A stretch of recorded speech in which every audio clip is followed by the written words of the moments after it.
Chapter 1062. Xiong Chumo stood in front of the divine light and gripped the phoenix's throat mercilessly. The scorching Taoism temple echoed with shrill cries. The cries were getting louder, angrier, and more painful.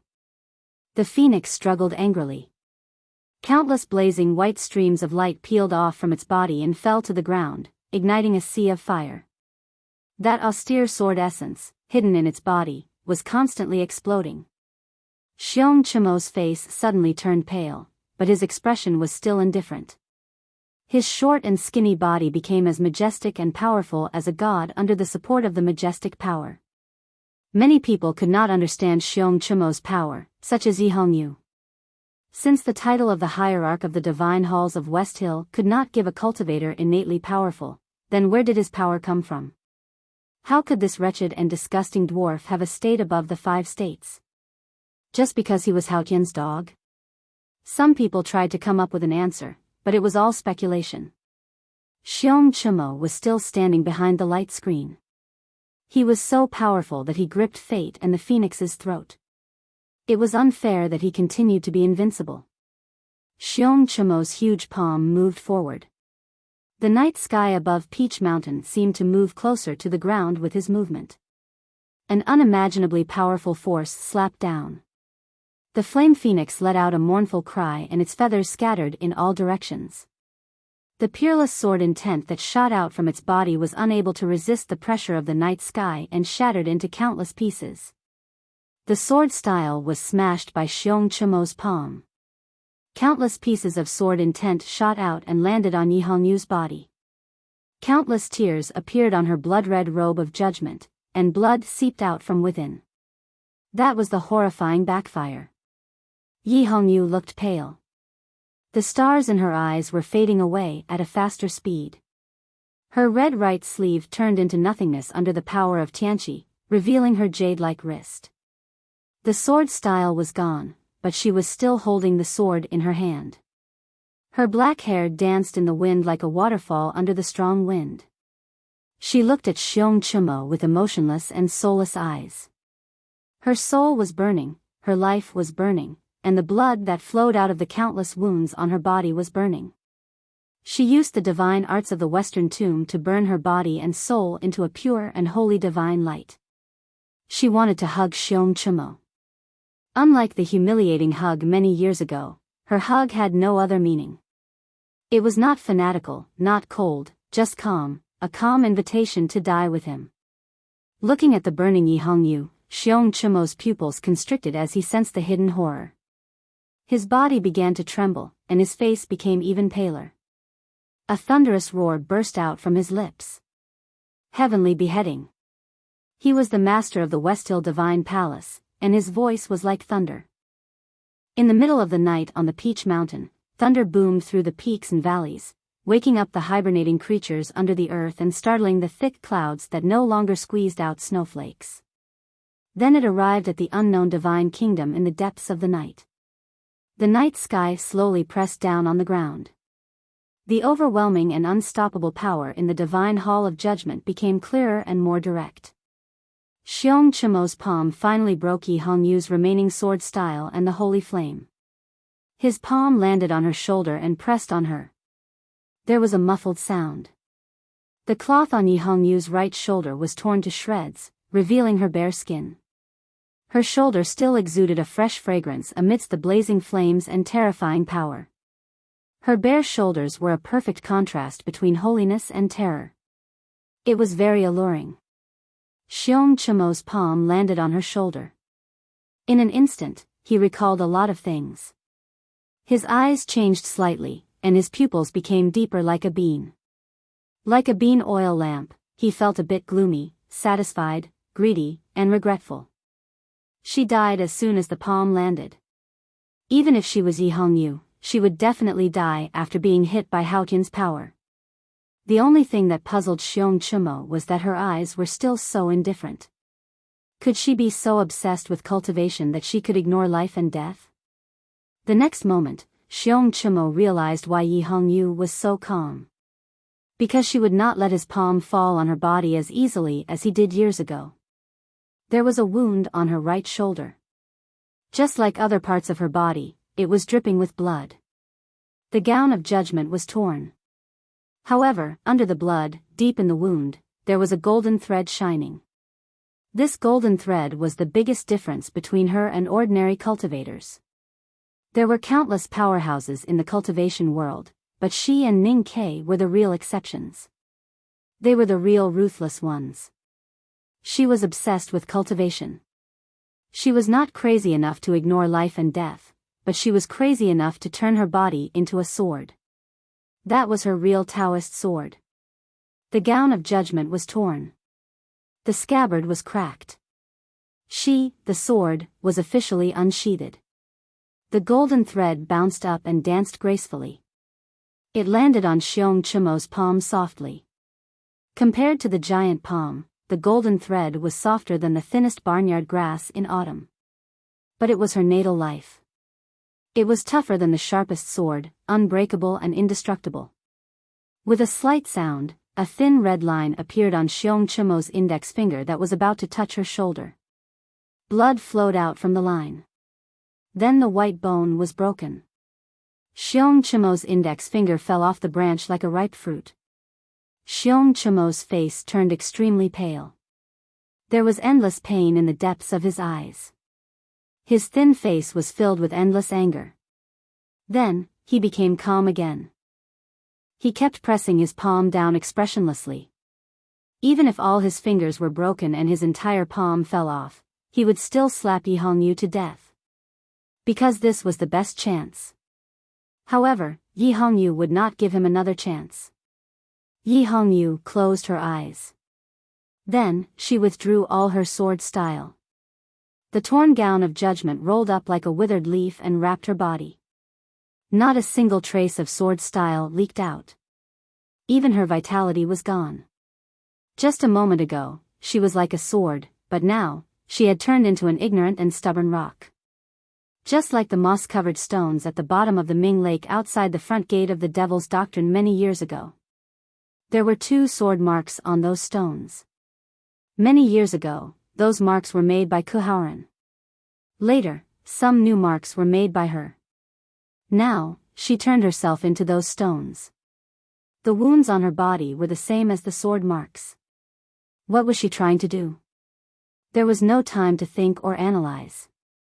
Xiong Chimo's palm finally fell on her shoulder. With a loud crack, her shoulder bones were all broken and blood gushed out. Xiong Chimo was confused. Zhao Nanhai was confused.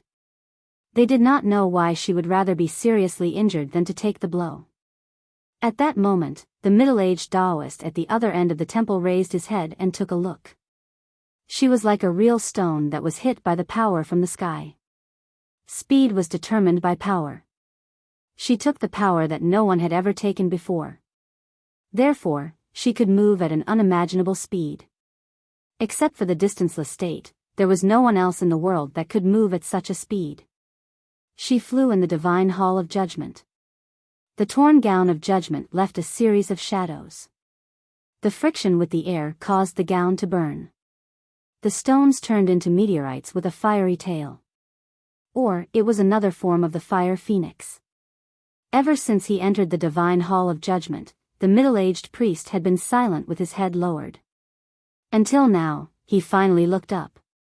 He looked up at the sea of divine light, the figure in the light, the meteorite that was about to hit him, and the silent fire phoenix. He finally understood what she was going to do. Yi Hongyu's target was him from the very beginning. Not Zhao Nanhai, not Xiong Chimo, but him. The competition with Zhao Nanhai was just a warm-up. She took Xiong Chimo's Tianqi head-on and sped up. The 2 powerhouses attacked with all their strength, but Yi Hongyu was just borrowing the momentum. She didn't hesitate to suffer heavy injuries to adjust her state to the strongest, most violent moment. Why? Just to kill him? Yi Hongyu came so fast that the middle-aged priest only had to look up before she arrived. The fire phoenix burned the hall. The meteorite fell. Even the Abbey Dean could not avoid it. The middle-aged priest realized that the Abbey Dean had underestimated Yi Hongyu's ability. The young great divine priest of judgment was indeed a genius. Her attainment in divine incantation was even better than Zhao Nanhai's. She had cultivated her own body into a natal Taoist sword and turned herself into a stubborn rock. That was the legendary great divine priest of light who had comprehended the stone array tactics 1,000 years ago. The only one who knew the stone array formation was the queen of the great river kingdom. Where did she learn it? The middle-aged priest could not figure it out. But he had to catch her.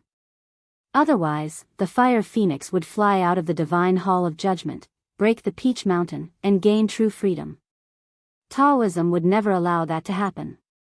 The middle-aged priest reached out his right hand and pointed with a finger. His movement was very slow. The fire phoenix came so fast that it was unparalleled. His movement was so slow, but it was faster than the fire phoenix. He looked serious, and his finger was extremely heavy. Know it and guard it, the natural stream. It was the unique skill of the Jishou Abbey, the natural stream magical finger.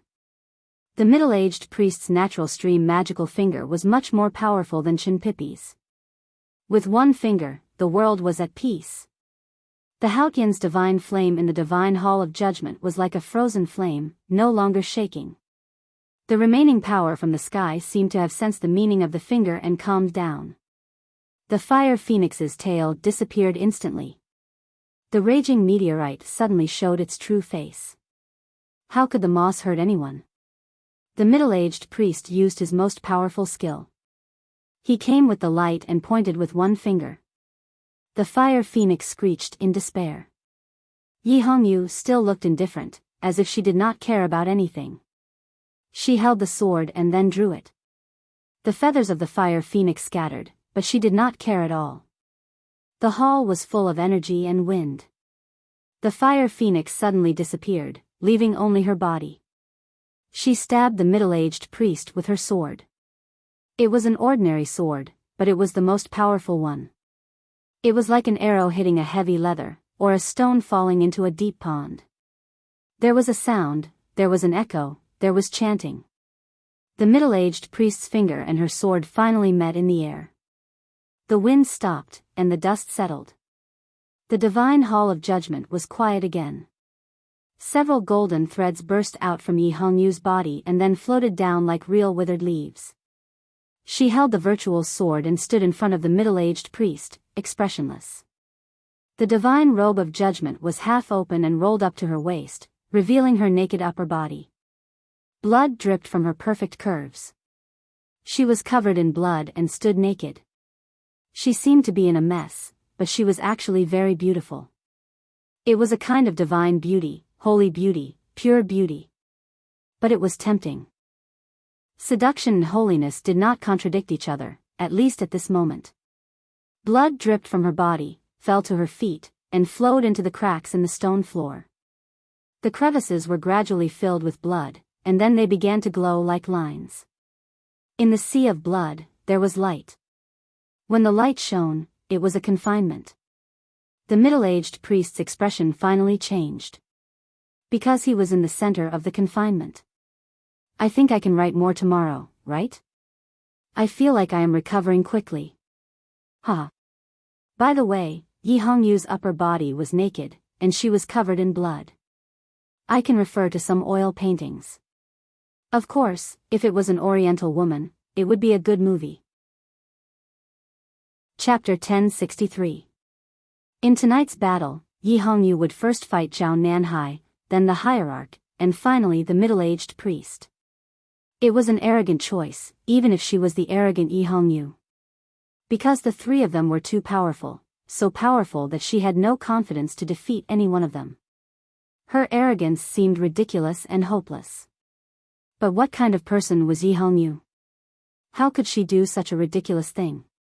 She did not know the meaning of hopelessness. Then what was the purpose of her 3 consecutive attacks? Yes, from the beginning until now, her goal had never changed. She had never thought of running away. She had never thought of leaving the divine hall of judgment. Not only did she not run away, she even wanted to catch the middle-aged priest. She wanted to exchange the middle-aged priest's life for another one. Undoubtedly, it was an arrogant idea, or even a gamble. But she did it, because she did not care about her own life, because she wanted that life. Because she had the confinement. She did not have the right time for tonight's battle, because Haotian had abandoned her. She did not have the right people, because the Abbey Dean had abandoned her. But she had the geographical advantage. The geographical advantage was where her feet were standing. She was standing on a smooth stone floor. She was in the divine hall of judgment. She was the divine hall of judgment. Tonight, she turned the solemn divine hall into a confinement. The confinement was no longer the most powerful Taoism in the divine hall of judgment. It had become a real prison. The former great divine priest of judgment had used the confinement to lock the former great divine priest of light for over a decade. Tonight, she was going to imprison the middle-aged Taoist and suppress him. The middle-aged priest looked solemn. The natural stream magical finger disappeared. He waved his sleeves, and the purest and most authentic Taoism Xiangong fell on the light screen. The light screen rose from the ground, stained with blood. It was the confinement itself. His sleeves were like hammers, smashing the air above the divine hall of judgment. But the light screen was not shaken at all. Seeing this, the middle-aged Taoist's expression became even more solemn. Zhao Nanhai and the hierarch looked even more terrible. They rushed over. They finally understood Yi Hongyu's plan. Naturally, they could not let her have her way.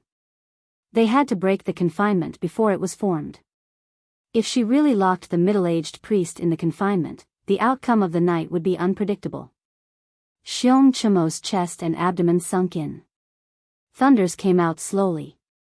The majestic force came from the sky and landed on him. Then it went out along with the thunders and bombarded the confinement. Zhao Nanhai followed closely behind. His expression was solemn and his palms were soft and gentle. Haotian's divine flame once again burned fiercely as if it was trying to melt the confinement formation at the bottom of the hall. Naturally, the middle-aged Taoist in the confinement formation would not wait to be killed. He looked at the night sky with a solemn expression. His hands that had retracted the natural stream magical finger changed into several shapes in front of him, fluttering like butterflies. 3 unimaginably powerful forces appeared in 3 different forms and landed on Yi Hongyu's body and the confinement array almost at the same time. Countless beams of light came and instantly lit up every corner of the divine hall of judgment. The confinement array was clearly illuminated. It was as if there were countless suns in the dark hall. When the light was at its peak, it was darkness that blinded everyone. Yi Hongyu, who was in the center of the light, and the other 3 people could no longer see anything. They could only sense their surroundings.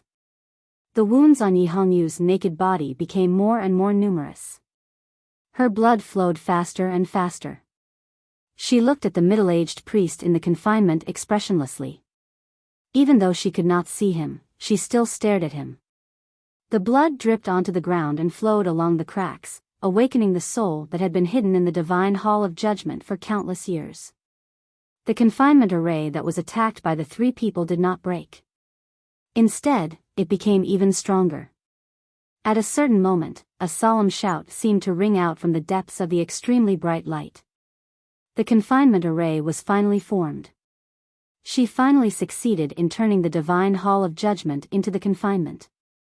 She trapped the most powerful enemy and protected herself. Perhaps it was a kind of self-confinement, but she was willing to do it. At that moment, the middle-aged priest stopped the butterfly Sanzho and slowly raised his head. The light dimmed and he saw Yi Hongyu, who was covered in blood. Then 2 streams of blood flowed out from his eyes. In an instant, he was severely injured under the suppression of the confinement array. But he was still calm. So was Yi Hongyu. Her upper body was bare, and her beautiful curves were completely exposed to the night sky, to the moon and stars in the night sky, and to the people in the night hall, but her expression was very calm. She let go of the hilt of her sword. Since the beginning, she had used her Taoist sword twice and failed to hurt Xiong Chimo and the middle-aged priest. But now, she did not need to use her sword anymore. Xiong Chumo and Zhao Nanhai stopped. Because the confinement array was formed. She could kill the middle-aged priest with a single thought. The middle-aged priest looked at Yi Hongyu quietly through the screen of light. He was silent for a long time. His expression was mixed with admiration, solemnity, and pity. "It's meaningless," he said. Yi Hongyu said, "Xiong Chumo and Zhao Nanhai are just two dogs. It's meaningless to take their lives. But uncle, you are different. The Abbey Dean wants you alive." The middle-aged priest looked at her and said with pity, "Even so, it's too late now. Long Qing should have taken action in the Kingdom of Song. Even if the Abbey Dean wants me alive, it's meaningless." Hearing this, Yi Hongyu was silent. "And, you can't trap me." The middle-aged priest put his hand into his chest and sighed, "So, it's meaningless." Yi Hongyu looked at his hand and raised her eyebrows. She said, "You can't break the confinement." When Wei Guangming betrayed Peach Mountain, he said, "I have a bright heart. How can the confinement trap me? I'm not as powerful as the Elder of Light.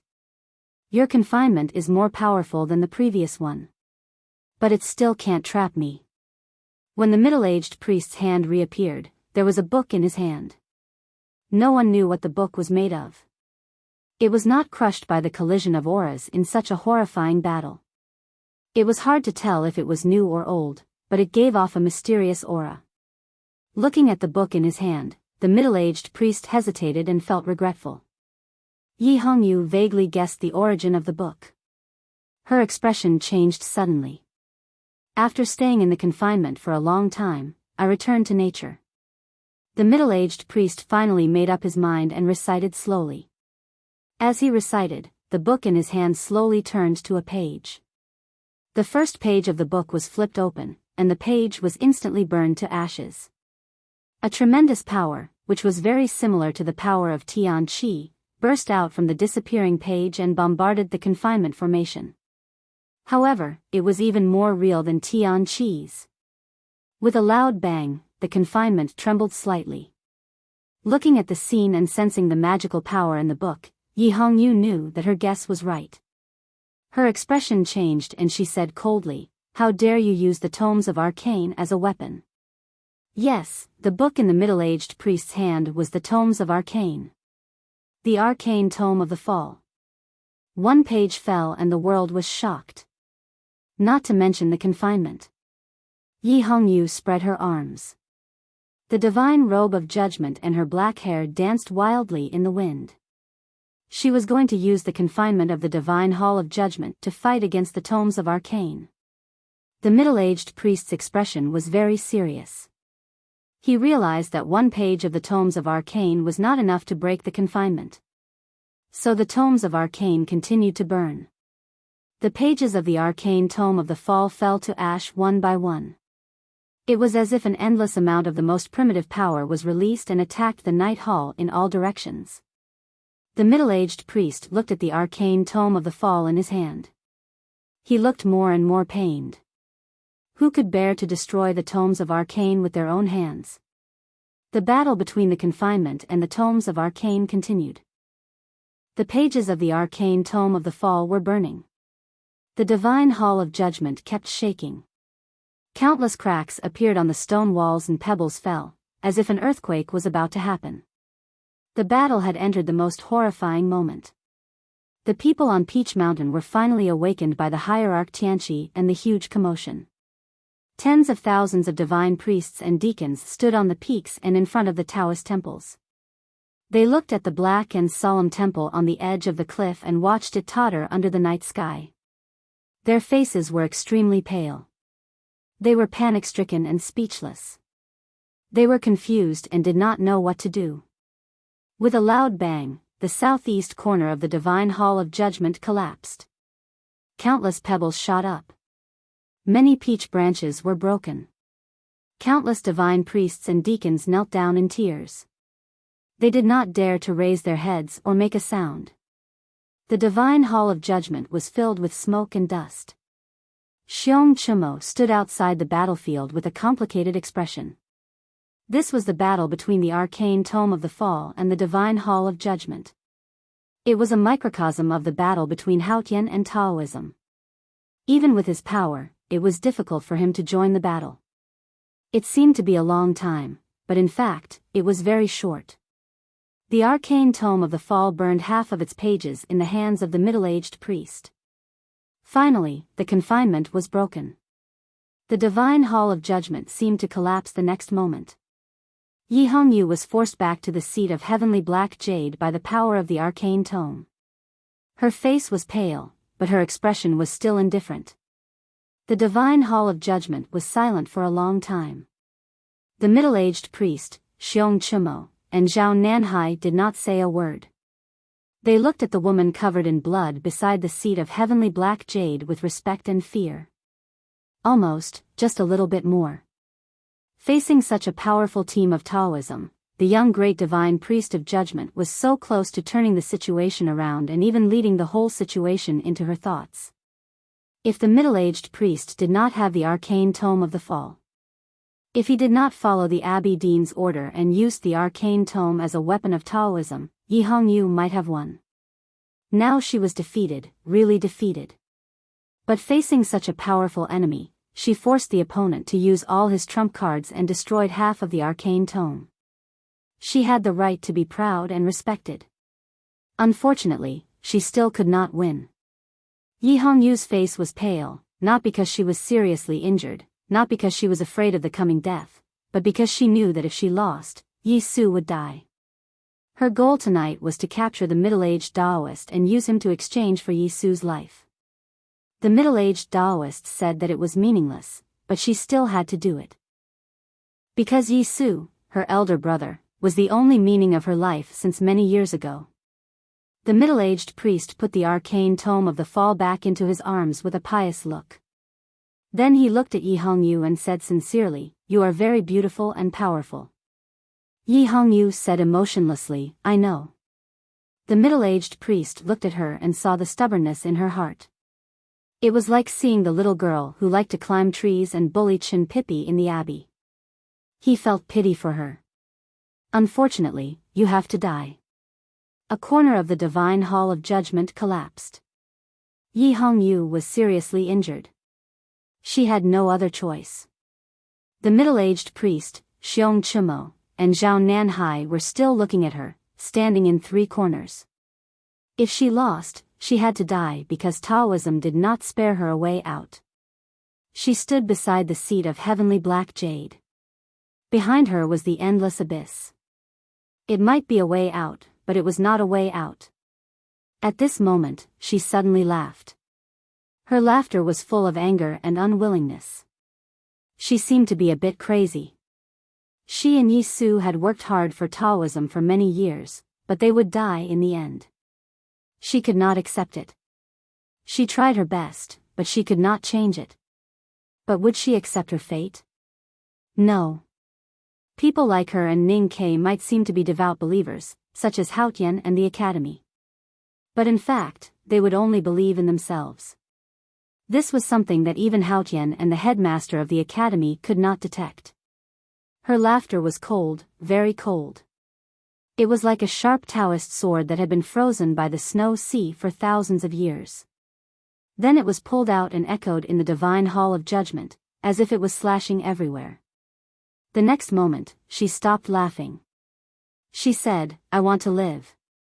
Xiong Chumo looked at her and said mockingly, "Or you can try begging me." Yi Hongyu ignored him. She repeated calmly, "I want to live." The middle-aged priest said, "You can't live." The Abbey Dean had decided to kill Yi Su and destroy the new stream. Then she had to die. Especially after tonight, if she lived, Xiong Chumo would die and Taoism would sink into the sea of fire. Yi Hongyu said, "I will live." She said it calmly. She was not begging or pleading.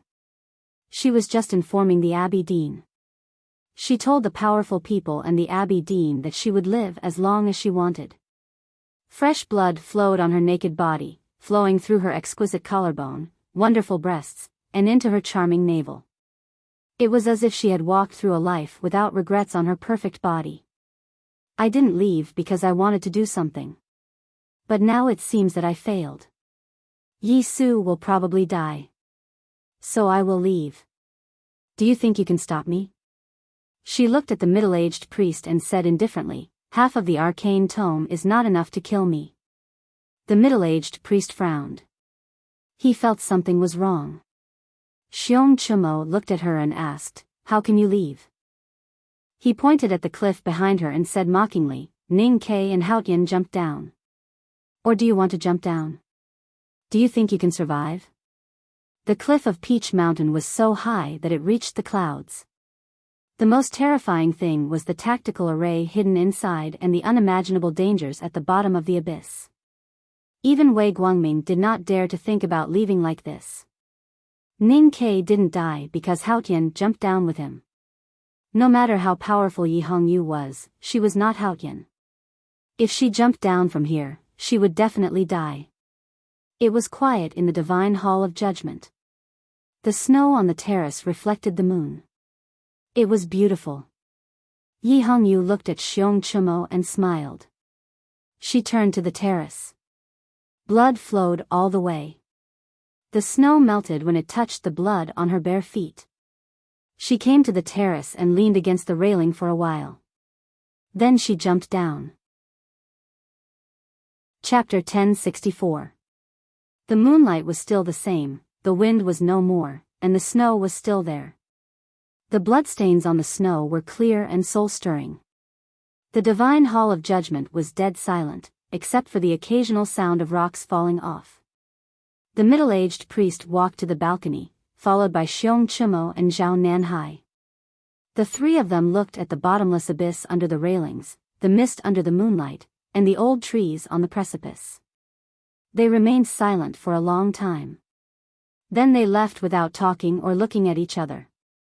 Ning Ke jumped, Haotian jumped, and so did Yi Hongyu tonight.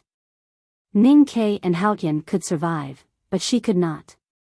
Since death was the only ending, there was no need to care about it anymore. She was the great divine priest of judgment, and her death would cause a lot of trouble. Taoism had many things to deal with. Xiong Chumo had to start preparing to suppress the anger of the divine hall of judgment, Zhao Nanhai had to help stabilize the situation on Peach Mountain, and the middle-aged priest had to gather the will of Taoism.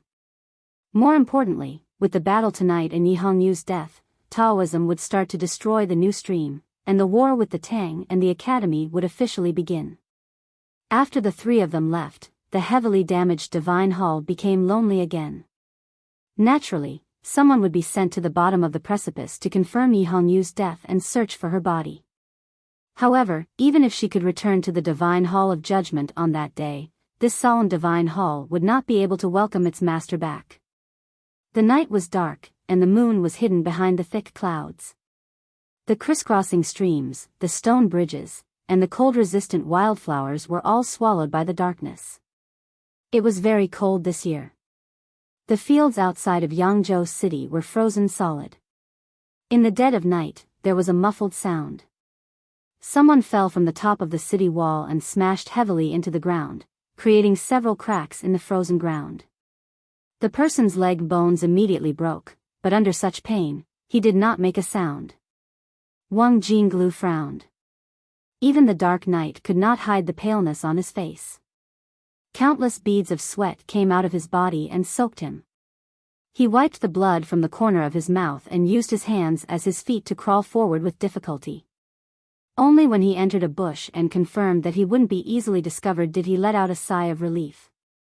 At this moment, there was another sound of something falling on the ground in front of the city wall.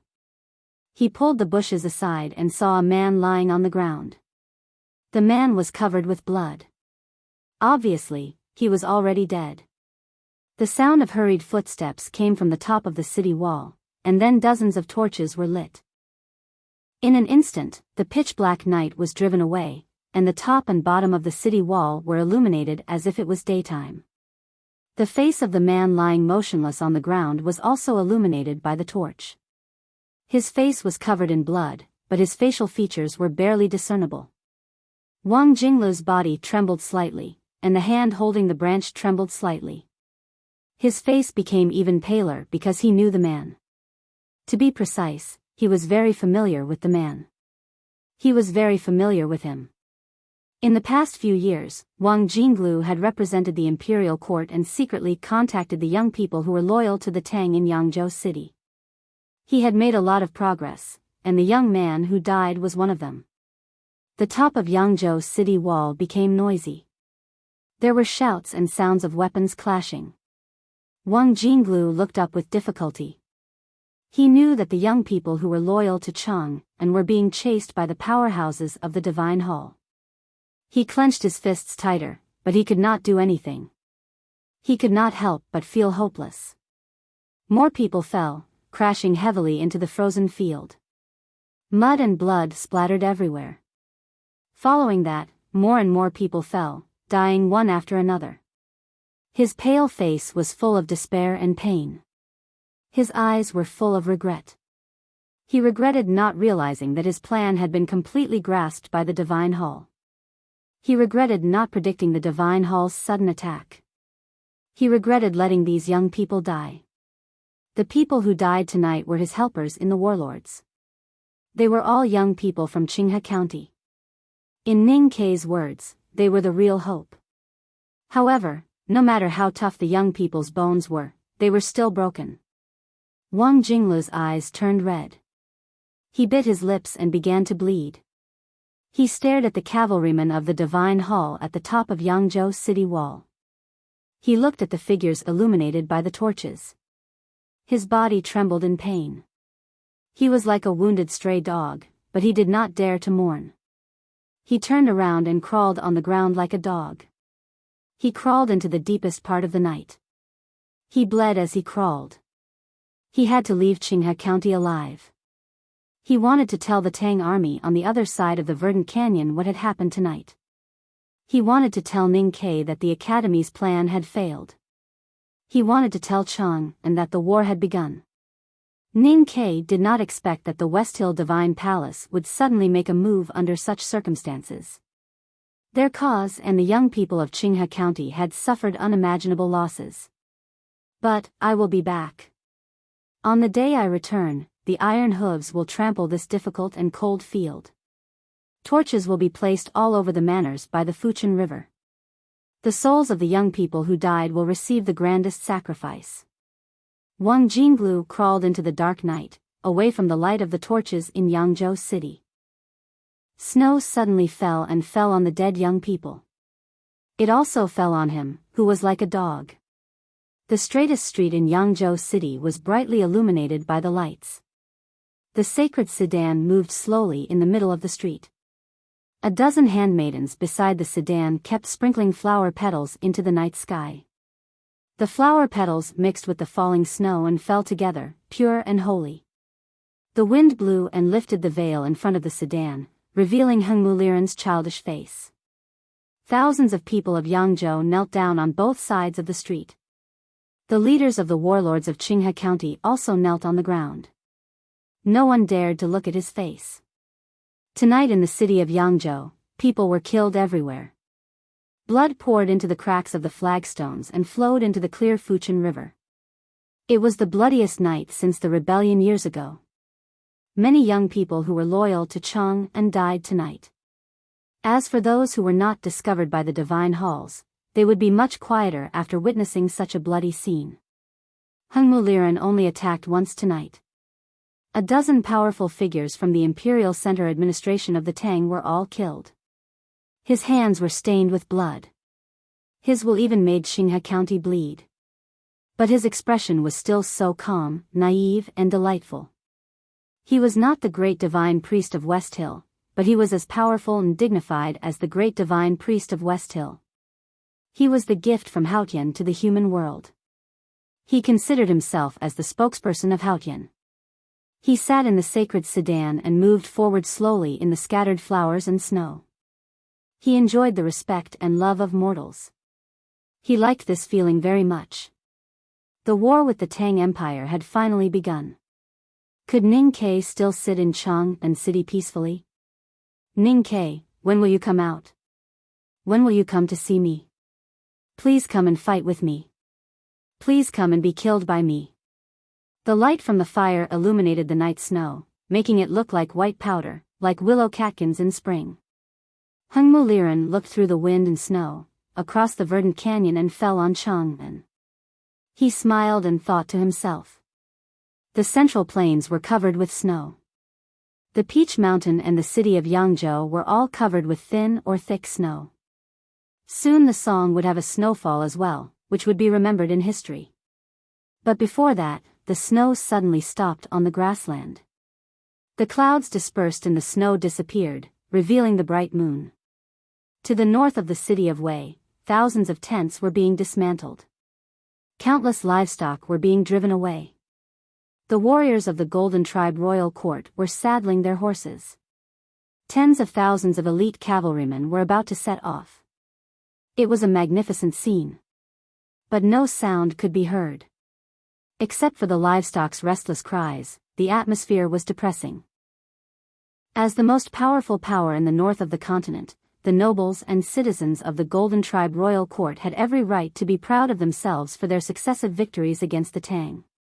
But it was different this time. Tonight, the entire Golden Tribe Royal Court would move south.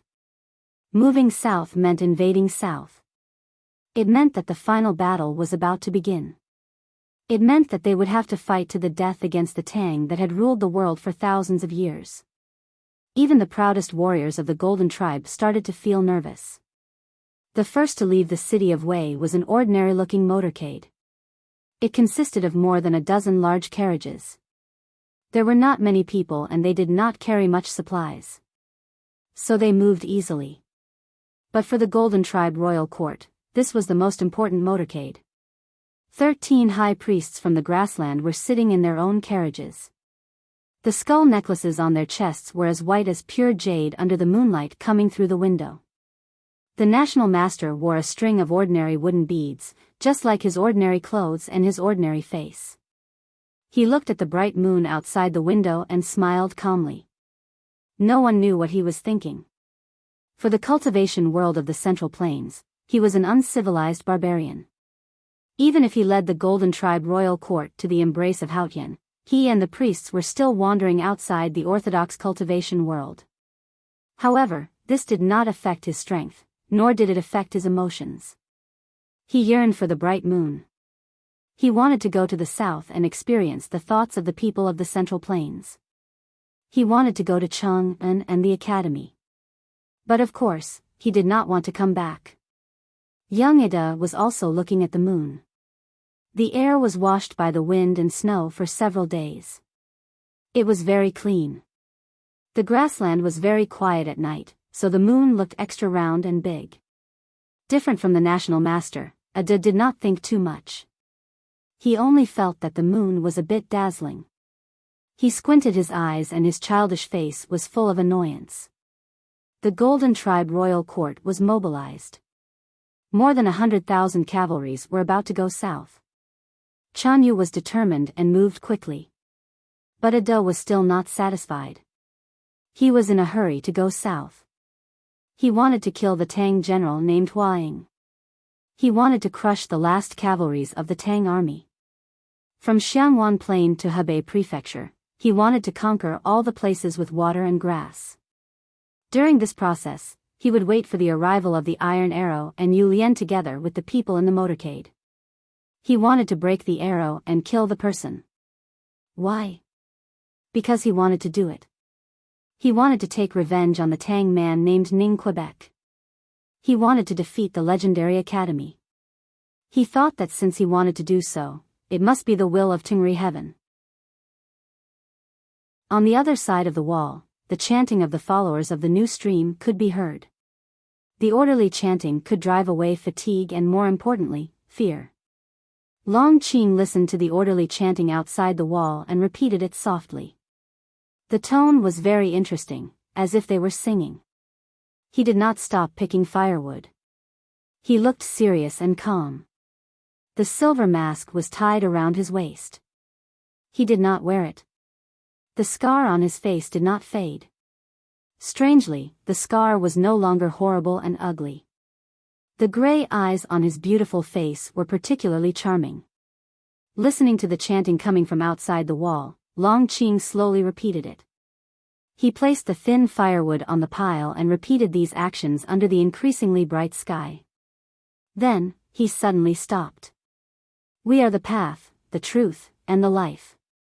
He raised his head and looked over the wall to the east. He did not know whether it was the sunrise or some other building. He murmured and repeated it thoughtfully. This was the capital of the Kingdom of Song. It was not famous on the mainland and could not be compared with Lingang, let alone Chang'an. But this city was of great significance to Taoism. It was the oldest Taoist temple on the mainland and had the longest history. Many great divine priests had been dedicated to the divine halls of West Hill. The people in the Jishou Abbey had an inseparable relationship with this place. The Abbey Dean, Chen Mao, was also from this place. The Kingdom of Song was one of the origins of Taoism and the most conservative place. Yi Su chose this place to spread the new stream and make it the base camp of the new stream. This must be the reason why he chose this place to spread the new stream. He wanted to move forward in the most dangerous place and see the light in the abyss. While he was thinking, a bell suddenly rang from afar. It should be the Taoist temple of the Kingdom of Song. Long Qing's expression froze. When he saw the white smoke rising from the Taoist temple, he was sure that the news had arrived. The solemn ringing of the bell and the wisp of white smoke rising into the clouds could only mean one thing. A great divine priest of the divine halls of West Hill had left the human world and returned to the divine kingdom of Haotian. Yi Hongyu was dead. The youngest great divine priest of judgment in history was dead. Long Qing stood behind the wall and watched the white smoke gradually dissipate into the sky. He thought of the dead woman and could not help but feel a lot of emotions. He was silent for a long time. They were both from the Revelation Institute and worked together in the judicial department. He was the second priest and she was the Grand Master. He was the divine son of West Hill and she was the peerless Tao addict. He had never been as good as her. When he chose to betray Taoism for power and became a lonely ghost, she had already sat on the seat of heavenly black jade, the seat of heavenly black jade that he could never forget. He was always a loser in front of Yi Hongyu, just like he was in front of Ning Quebec. When he was at the peak of his power, he subconsciously felt inferior in front of Yi Hongyu and even instinctively feared her. That was why he stabbed Lu Chenjia to death in front of her in the illusion of climbing the mountain in the academy. He regarded her and Yi Su as the biggest inner demons in his cultivation. Today, she finally died. Long Qing did not feel happy at all. Instead, he felt empty. Maybe it was because she did not die in his hands. He could never make up for this regret. It was a pity. Fortunately, Yi Su was still alive and he still had a chance to be burned to death by his own hands. The solemn bell rang from the Taoist temple to the square and into the ears of thousands of followers of the new stream and divine priests and deacons. It washed away their fatigue and tension and drew their attention to the Taoist temple. There was a white smoke rising from the temple. It was holy and pure. There was dead silence. As devout followers of Haotian, they knew what it meant. The followers of the new stream, the divine priests and deacons of the divine hall, and the cavalrymen of the imperial court of the Kingdom of Song were all silent because of the white smoke. They could not get over the shock for a long time. If it were any other time, they would have knelt down in front of the white smoke to express their sorrow and nostalgia. But now, the white smoke was a signal of war. Xiaoyu raised the Taoist sword in her hand and pointed it at the people on the high platform. Behind her, dozens of Taoist powerhouses and more divine priests and deacons walked forward slowly. More and more cavalrymen of the Kingdom of Song poured out from the streets and alleys around the square. The butcher's knife had been raised. The helpless followers of the new stream huddled together in fear and retreated backward. The threat of death woke them up from the shock brought by the white smoke. Yi Su sat behind the desk with his right hand on the scroll. He tilted his head and looked at the white smoke that had yet to dissipate. He was silent for a long time. The approaching enemies and the approaching death could not make him look away. His sister was dead because he was dead. In the past 10 years, he was harsh and even cruel to her because of Chinpipi and the things that happened in the past. But she still treated him like she was when they were young. She was the one who treated him the best in the world. That person was gone. Yi Su was silent and speechless. You can go now. After a long time, he said, my teacher wants me to die, so I will die. You are alive. That's good. Yes, it was better to be alive than dead. Looking at the white smoke, he thought sadly. Chapter 1065. Chinpipi knelt beside Yi Su and stared at the white smoke. He seemed to be in pain. For him, Yi Hongyu's death meant many things. His childhood memories and life in the abbey had come to an abrupt end. He no longer had a companion to share with. It also meant the tragedy of a father and son falling out with each other. It's not the end. After a moment of silence, he said, as long as we are alive, everything is possible. Then why should we leave? As he spoke, the powerhouses from the divine halls of West Hill had already arrived. No matter how pious the followers of the new stream were, they could not slow them down. They would only shed blood. Chinpipi stood behind Yi Su and began to pack up. He was a wastrel whose ocean of qi and mountain of snow had been destroyed. He could not participate in the battle, but he looked calm and confident. This had happened many times since they left Lingang. They always managed to break through the blockade of the divine halls of West Hill. He believed that today would not be an exception, even if the white smoke had already risen. Because he believed that she could protect his senior brother. Tang Xiaotang stood in front of him and Yi Su. The disciples of the Sword Garret were fighting against the powerhouses from Taoism. Blood spilled from time to time. She stood in front of Yi Su and Chinpipi and did not go anywhere else. She held the iron cudgel in her hand. Whenever someone came, she would hit them with the iron cudgel.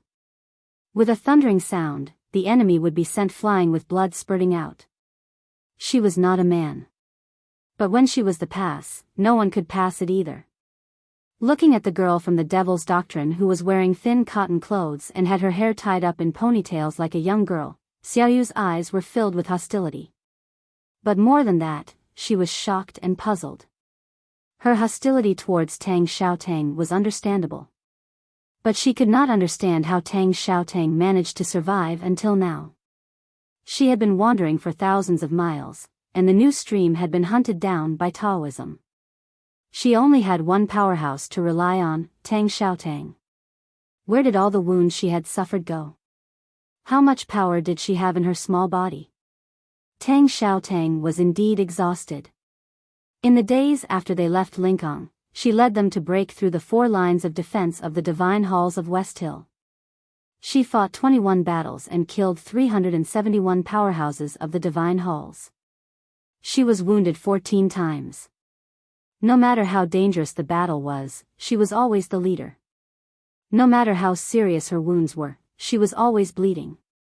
She persevered and did not collapse.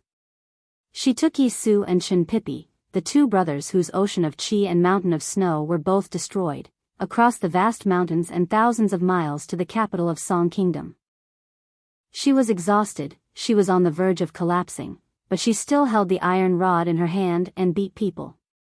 She stood below the stage and sang this beautiful fight, and no one could take a step forward.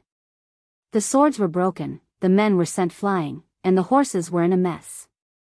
A few Song cavalrymen who took advantage of the chaos to attack the high platform from the side were swept to the ground by Tang Xiaotang. With a heavy thud, they fell to the ground along with their horses. Xiaoyu raised her eyebrows and her eyes suddenly brightened. Her cyan robe fluttered in the morning light. The Taoist sword in her hand became a straight line, piercing through the morning wind and coldness, and instantly came to Tang Xiaotang. Cultivators' swords were all flying swords, but her sword did not leave her hand. Her wrist and elbow were also part of the line. From Kuharan to Lu Bai, the history of sword Taoism had changed. A real swordsman would never let his sword leave his hand easily, especially when facing a really strong enemy. The cold edge of the sword reflected the snow on the square and pierced Tang Xiaotang's eyes. Tang Xiaotang did not close her eyes. She did not even blink. She stared at the Taoist sword that seemed to carry the smell of salty sea wind. She felt the hidden meaning of the sea rain and wind, and silently waved the rod. Facing Xiaoyu, who was in the knowing destiny state, she did not hold back. Her petite body turned into a burning stone. She used the Enlightenment Doctrine's method to squeeze every bit of strength out of her body and put it all into the iron rod. The iron rod in her hand was originally a knife, a sacred object of the Devil's Doctrine, the giant blood knife. In the Battle of Chang'an, Yu Lian used this knife to cut off the Abbey Dean's rainbow, and the blood knife was melted into an iron rod. She joined the academy and became Yu Lian's disciple, becoming the eldest sister of the third generation of the academy. Since then, she had always held this iron rod in her hand. Although it looked like an iron rod, it was still a knife in essence, and the knife intent was hidden in it. She once dug the heaven steps on the precipice of the back mountain and smashed the chessboard. During the Right to Light, she once killed the cavalrymen of the divine halls of West Hill on the Peach Mountain, and no one dared to move. She also once cut cabbage in a shabby house. At this moment, she waved the iron rod with all her strength again. Even the sea rain and wind brought by Xiaoyu's Taoist sword were suddenly broken. Thousands of raindrops disappeared, and the soft wind was cut into countless pieces. The Taoist sword slightly tilted and stabbed Tang Xiaotang's left shoulder, and then sharply flicked up. Tang Xiaotang's beautiful face remained unchanged, and the iron rod continued to move forward. Xiaoyu let out a muffled groan, and a trace of fear flashed in her eyes. She quickly retreated, and the Taoist sword in her hand was bent out of shape. Her pale face was covered with an abnormal flush, and blood was accumulating in her throat. She was defeated and injured in the moment they met. The sword was bent, but not broken. The horrifying power flowed up the sword and fell on Xiaoyu's body. She was immediately blown away, passing through the crowd and falling backward. Tang Xiaotang did not stop. She stomped on the ground and crushed 17 black bricks around her. She suddenly flew up and chased after Xiaoyu like a flying stone. The iron rod in her hand was aimed at Xiaoyu's chest. Seeing this scene, many divine priests and deacons were shocked. Their faces were filled with fear, and they all rushed towards the small fishing village. For a time, the crowded sea of people in the square unexpectedly arched up several tides. Xiaoyu was Zhao Nanhai's daughter and the most trusted subordinate of the Abbey Dean. She had a special status, and no one dared to let her get hurt. Countless Taoist swords flew up, trying to stop Tang Xiaotang. Tang Xiaotang's expression did not change. She stared at the flying Taoist girl in front of her, and let the flying swords hit her. It seemed that she only wanted to smash the girl to death with one strike. Swoosh, swoosh, swoosh. Countless sharp sounds were heard in the air. In an instant, at least 7 flying swords fell on her and cut her ordinary clothes. But no blood fell. As the saintess of the Devil's Doctrine, her body had been tempered by the qi of heaven and earth to be as hard as steel. No matter how sharp the Taoist swords were, they could only cut her skin and leave some light wounds. The sword intent entered her body and made her lips bleed, but it could not stop her. She raised the iron rod and was about to burn the sky. The iron rod fell down and was about to smash Xiaoyu to death. Xiaoyu fell to the ground. Her face was pale and bloodless. Her previous flush had been driven away by the danger, but there was not much fear in her eyes. Tang Xiaotang looked calm. She seemed to have guessed that something else was about to happen. Indeed, something strange happened. A black peach blossom suddenly bloomed in the air above the square. The black peach blossom had no substance. It was formed purely by the qi of heaven and earth. It was extremely beautiful, but not charming. Instead, it was filled with killing intent. The black petals gave off a sense of annihilation, which made it look extremely powerful. The appearance of the black peach blossom attracted everyone's attention. Tang Xiaotong's eyes were all fixed on it, because it was blooming right in front of her. She was not surprised. She suddenly smashed down with the rod. From yesterday to this morning, Taoism had shown a resolute attitude. As the white smoke rose, the war officially began.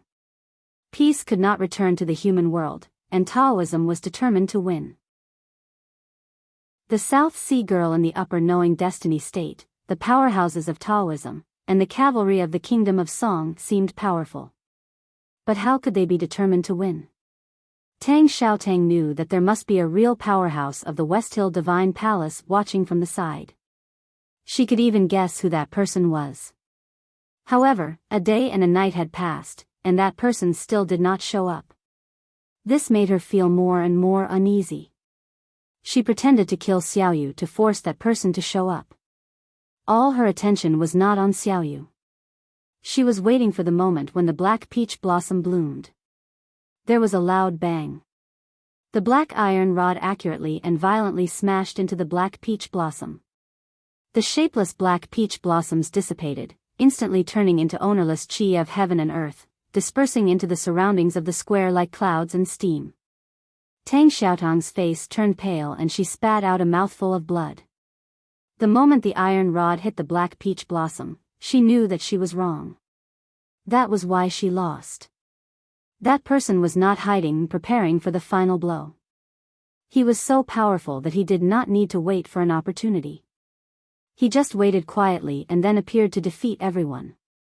Tang Xiaotang landed on the ground and crushed the bricks. Her right arm trembled slightly as she looked at a wall. Her chest rose and fell slightly. Her two black ponytails swayed behind her. Her face was very pale and it was obvious that she was seriously injured. More than 10 divine priests and deacons attacked Tang Xiaotang.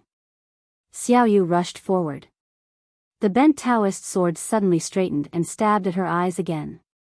No one could recover from such a serious injury in such a short period of time. This was the best chance to kill Tang Xiaotang. At this most dangerous moment, Tang Xiaotang took a deep breath. She inhaled all the cold wind on the square into her stomach. The air was burning rapidly in her lungs. His somewhat gloomy eyes suddenly brightened up. Those injuries seemed to be healed in an instant. The iron rod broke through the wind and hit the sword in Xiaoyu's hand. With a clear sound, the Taoist sword finally broke. But the iron rod was still as firm as before. Xiaoyu grunted and stepped back. Her eyes were filled with disbelief. She couldn't understand what the body of this woman from the devil's doctrine was made of. How could she recover in such a short time after suffering such a serious injury? Tang Xiaotang killed a deacon in black who attacked her from behind with her rod. She walked towards the wall. Those who encountered her had their tendons broken and their bones broken. No one could stop her. No one could stop her if she wanted to go there. Along the way, the iron rod killed countless people. Blood fell from the sky and moistened the earth. She walked between the sky and the earth alone. She looked very lonely. She was surrounded by enemies and had no helpers. She only had herself. But that was enough. She didn't seem to be injured at all. No matter how horrible the black peach blossom was, it didn't hurt her at all. It seemed that no one in the world could hurt her. Seeing this scene, the powerhouses of Taoism and the cavalrymen of Song were shocked and silent. At this moment, several shrill screams came from afar.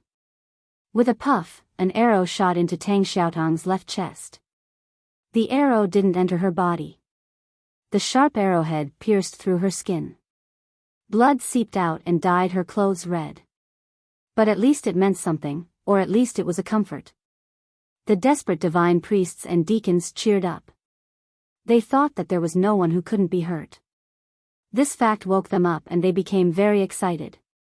She can't make it. Her devil skill is ineffective. Kill her. In the morning, the divine priests and deacons and the cavalrymen of Song were everywhere on the square. People seemed to have gone crazy. Tang Xiaotang turned a deaf ear to them. She held the iron rod and continued to walk toward the wall. She didn't know how many more people fell in front of her, but she finally arrived in front of the courtyard wall. The wall collapsed silently. The bricks fell on the ground like withered leaves falling on the snow. There was no sound.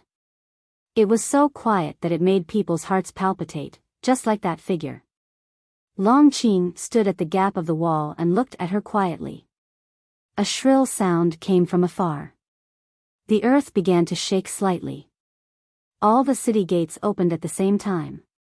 Thousands of papal cavalrymen of West Hill Divine Palace who were hiding in the forest on the outskirts of the city rushed in. Tang Xiaotang heard it and knew it. But she just looked at the gap of the collapsed wall and the man standing there. She looked at the scar on his face attentively.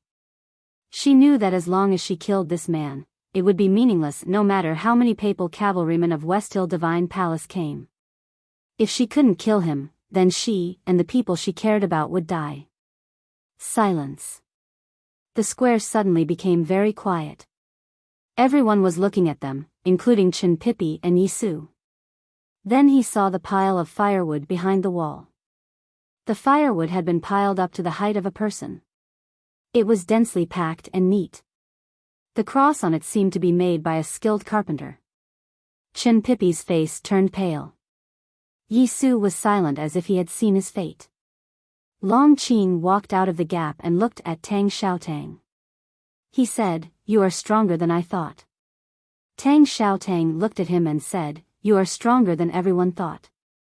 All of a sudden, a bright sword light flashed. A disciple of the sword Garrett recognized Long Qing.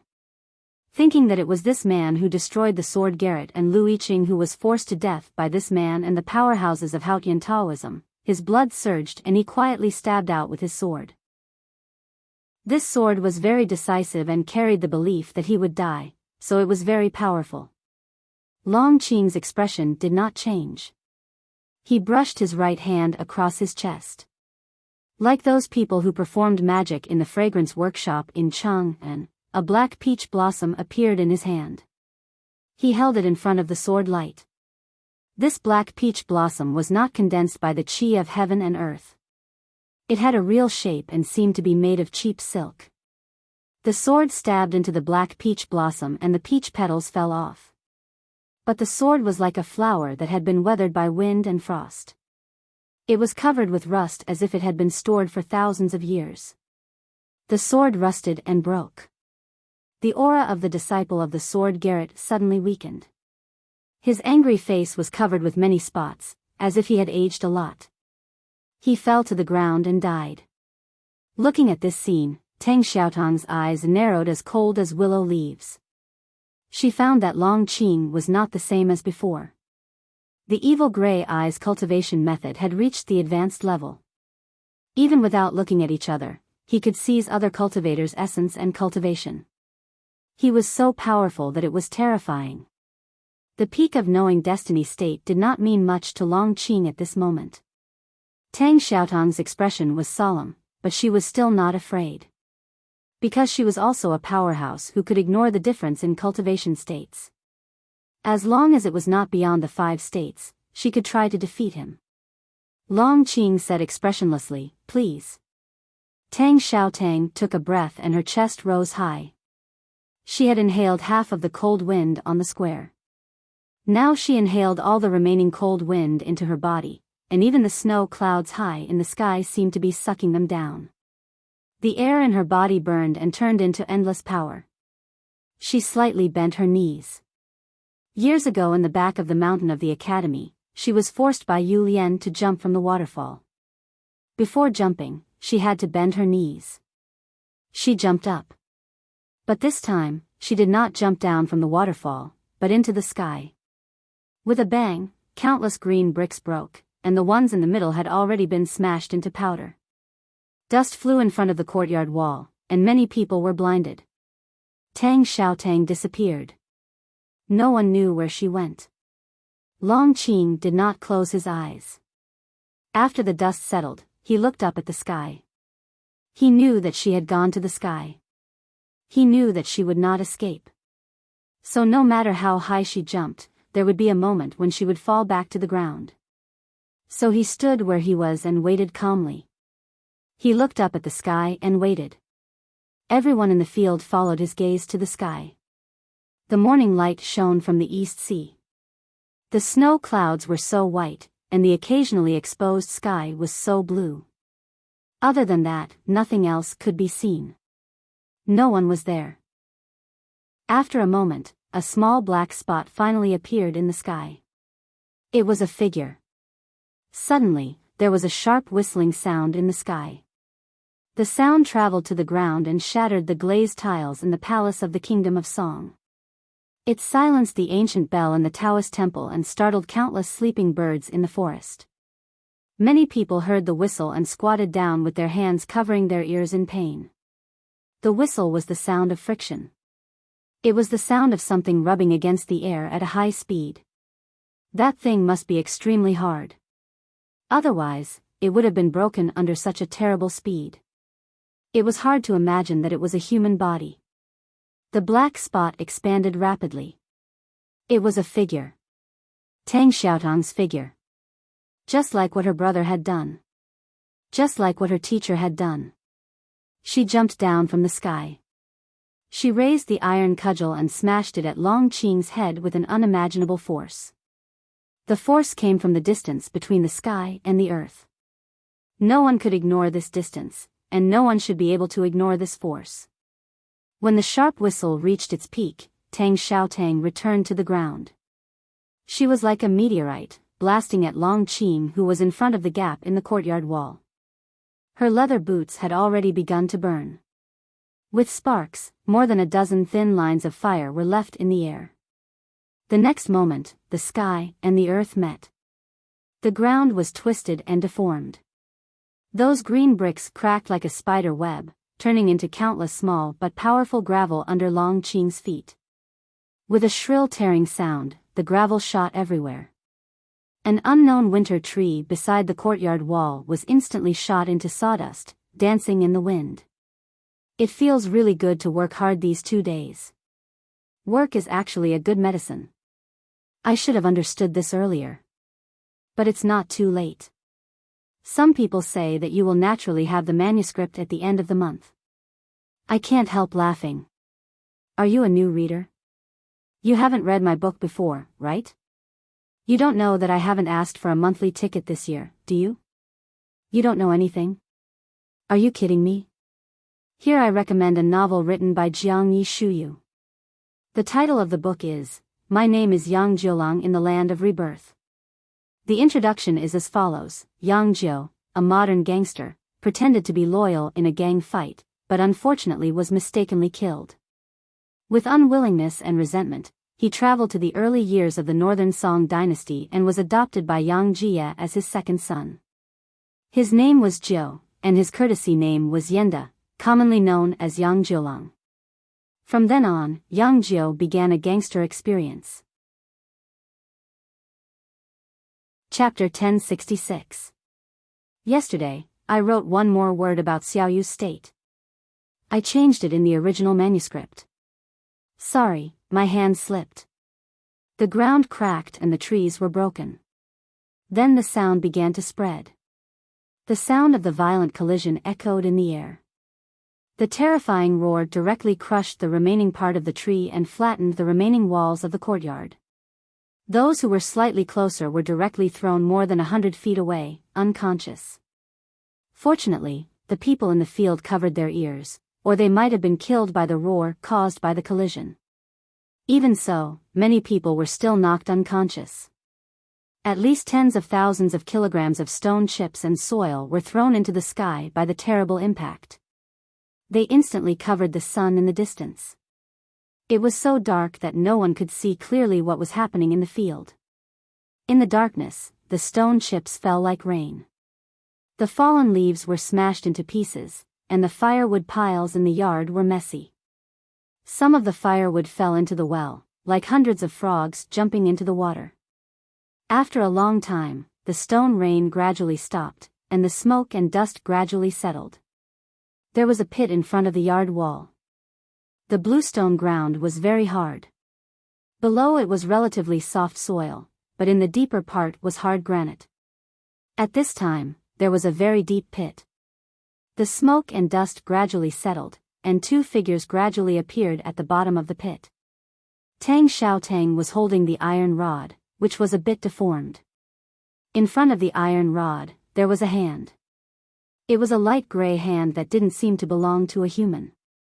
Long Qing was holding the rod with his hand. His face was pale, and his eyes were extremely gray. Blood oozed from the corner of his mouth. He was half kneeling at the bottom of the pit. He looked a bit embarrassed, but he didn't fall. Tang Xiaotang was also very pale. The iron rod, the sacred object of the devil's doctrine, had been deformed. Her wrist bones were directly shattered. Her right arm kept trembling, as if she would lose it the next moment. With a cracking sound, Long Qing slowly stood up. The lower hem of his Taoist robe was broken, and he was covered with dust. He looked at Tang Xiaotang and said, "You shouldn't be so strong." Tang Xiaotang did not speak. She tightly pursed her lips. Only by doing this could she prevent the blood that had accumulated in her chest and abdomen from spurting out. Only by doing this could she continue to hold on to the iron rod without revealing the truth of her weakness. Long Qing suddenly laughed. His teeth were full of blood, and he looked a little scary. His sword-like eyebrows were also raised, and his gray eyes were very beautiful, but also very strange. "But it doesn't matter how strong you are." Long Qing smiled and said, "Because I'm stronger. You can't even find someone stronger than me. Because, dear little girl, I'm no longer alone." His voice trembled slightly, not because of his injuries, but because he was excited, and even a little crazy. He felt that there were many voices in his body resonating with him. Many years ago, he refined medicine and cultivated in the Jishou Abbey. He stole the Xia hand scroll of the tomes of the arcane and learned the evil cultivation method Gray Eyes. Then he took the cultivation of the half-man Taoist and was reborn. After that, he betrayed Taoism and fled all the way. He sucked the cultivation methods of the powerhouses of Taoism until he reached the depths of the East Wilderness. He sucked the soul of many powerhouses of the left royal court and finally reached the upper state of knowing destiny. At that time, there were many people in his body. After that, he was accepted by Taoism again and returned to Peach Mountain. At that time, his state had begun to become unstable, as Yi Hongyu had predicted, and even showed signs of collapse. At that time, there were not many choices left for him. He could either dispel the cultivation method and become an ordinary person, or he could continue to forcibly take the cultivation of others and drink poison like wine. There would be problems one day, but at least it could help him survive for a longer time. Long Qing did not hesitate to choose the latter, because he needed to be strong. He had wandered between light and darkness for too long, and he was tired of that kind of life. Fortunately for him, the West Hill Divine Palace was following the will of the Abbey Dean and began to purge the forces within Haotian Taoism.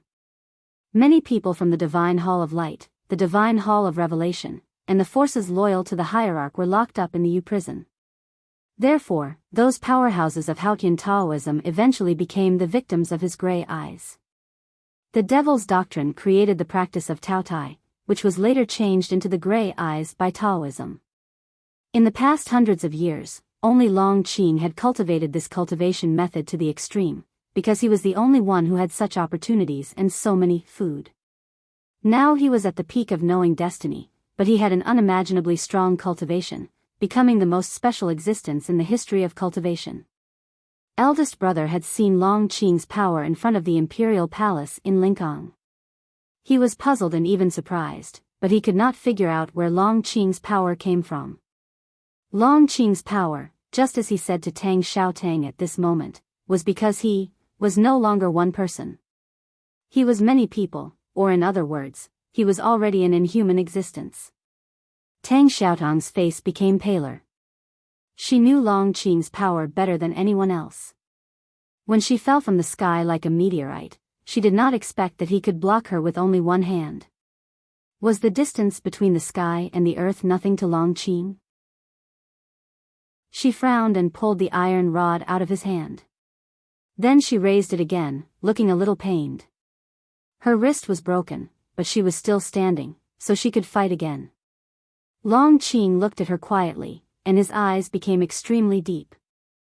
The gray color occupied his eyes like dark clouds in the sky. His body under the Taoist robe began to emit the aura of quietus. Tang Xiaotang lowered her head slightly. Her ponytail had been shaken off, and her black hair flew in front of her eyes, blocking her sight. She silently resisted the sucking power of the gray eyes. Fortunately, she had cultivated the cultivation method of the devil's doctrine, and her spirit and strong body were combined into one.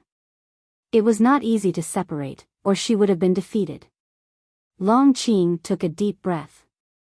When Tang Xiaotang was fighting with the powerhouses of the Divine Hall, she had taken 2 deep breaths and inhaled all the cold wind on the square.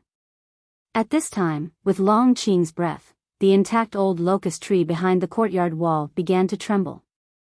The stubborn leaves that did not fall after almost an entire winter rustled miserably. Long Qing seemed to have become a black hole. Countless auras of heaven and earth surged from all directions of the city, rolled up leaves and snow, came to the bottom of the hole in front of the broken wall, and entered his body. Countless auras of heaven and earth were attracted by the huge souls in his body. With unimaginably horrible willpower, they burst out from his chest and instantly passed through the seemingly thin Taoist robe. There was a hole in his chest and abdomen. It was a black hole made by Ning Kei's arrow. A black peach blossom about 3 feet in diameter appeared on his chest. It was faint, dark, and cold as if it came from the most gloomy abyss with endless resentment. The black peach blossom petals bloomed. Long Qing's right hand reached out from the black petals and fell on Tang Xiaotang. Tang Xiaotang's eyes became extremely bright, because she knew it was the moment of life and death. She changed the direction of the iron rod in her hand. Instead of striking down, she held it horizontally in front of her, like the famous scenery on the river. The iron fence in front of the black cliff blocked the danger of the surging river in front of humans. Long Qing's fist fell on the iron rod. Pa! The bent iron rod bent again from the middle, more sharply, forming a curve. It seemed that if a child blew on it again, it would really break. A curve also appeared on Tang Xiaotang's chest. It was not proud, not beautiful. Because the curve was inward. Her chest instantly sank a few inches, which looked extremely horrible. It seemed that if a greedy child touched her again, her sternum would be completely broken and broken from the middle.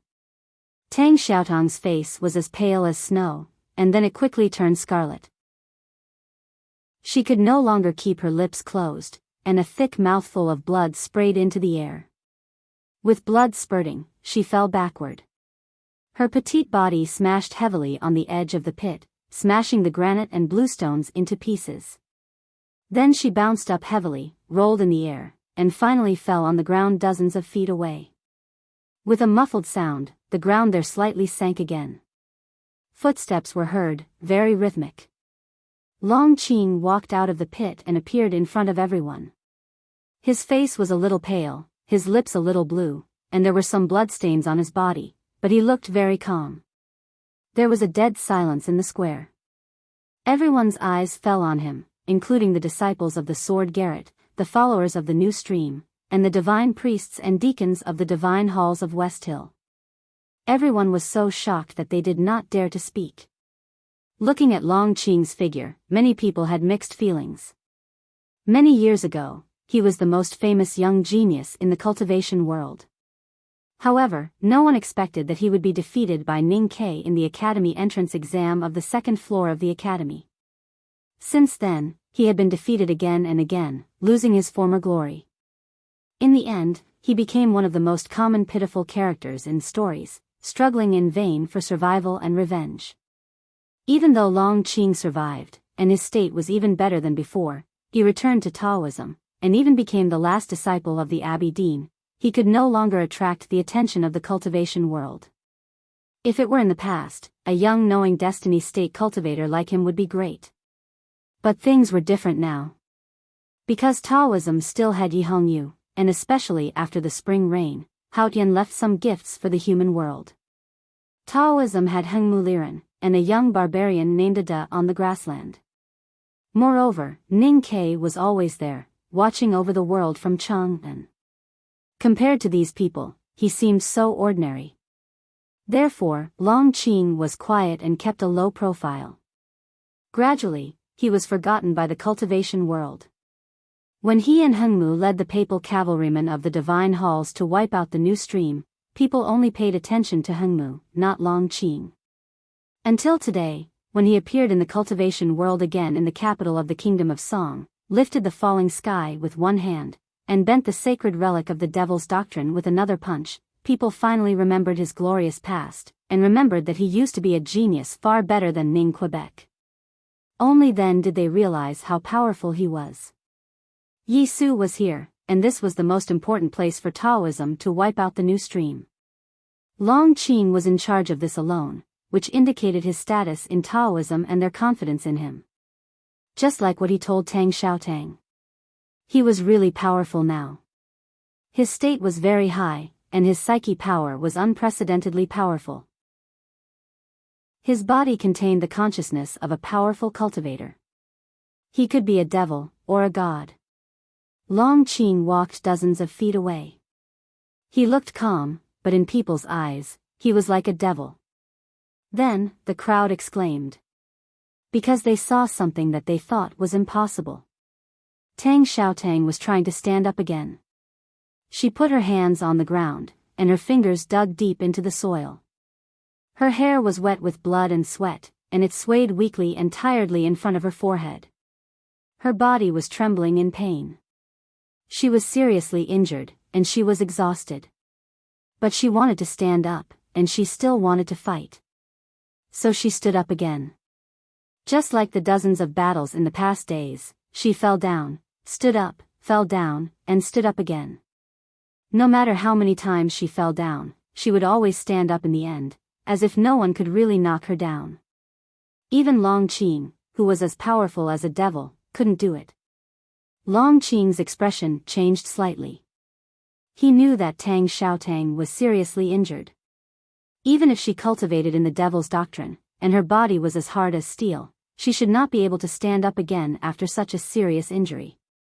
Thinking of Tang Xiaotang's recovery ability in the previous battle, and her strength was beyond the calculation of Taoism, he couldn't help but frown and start to think.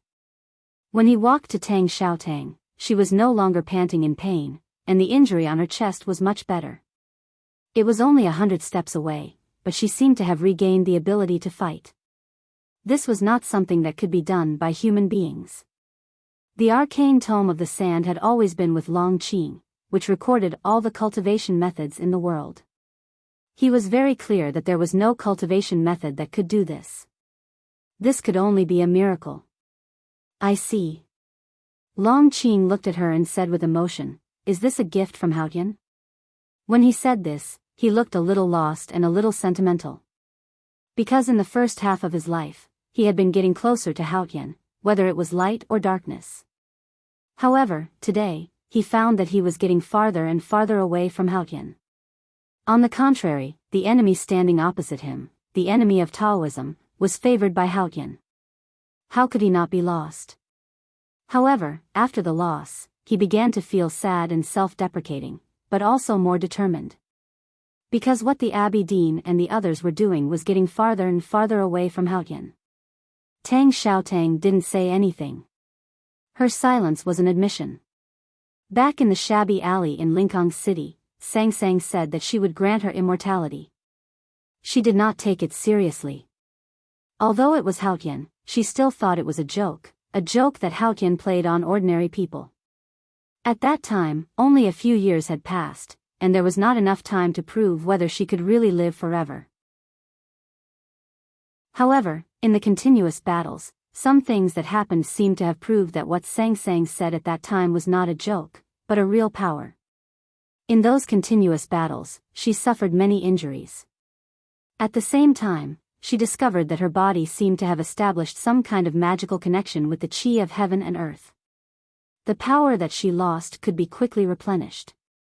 No matter how serious her injuries were, she could recover in an extremely short period of time. Death always liked to brush past her. Perhaps, this was the meaning of immortality. Of course, although she had a miracle, she was not a god, but just an ordinary person. She could not be really immortal. It was just that death had become a lot more distant to her. To put it another way, she was much stronger now. It was also because of this that she could protect Yisu and Shinpipi, the two poor people whose ocean of chi and mountain of snow had both been destroyed, through thousands of mountains and rivers to this place. It was also because of this that she could still fight against Long Qing, who was as powerful as a devil. Although she was seriously injured, she did not die on the spot. She even recovered quickly and could barely fight again. It feels good to be protected by Haotian. Long Qing looked at her quietly, as if he did not care that she was recovering quickly. He said, "Unfortunately, Haotian cannot protect you all the time.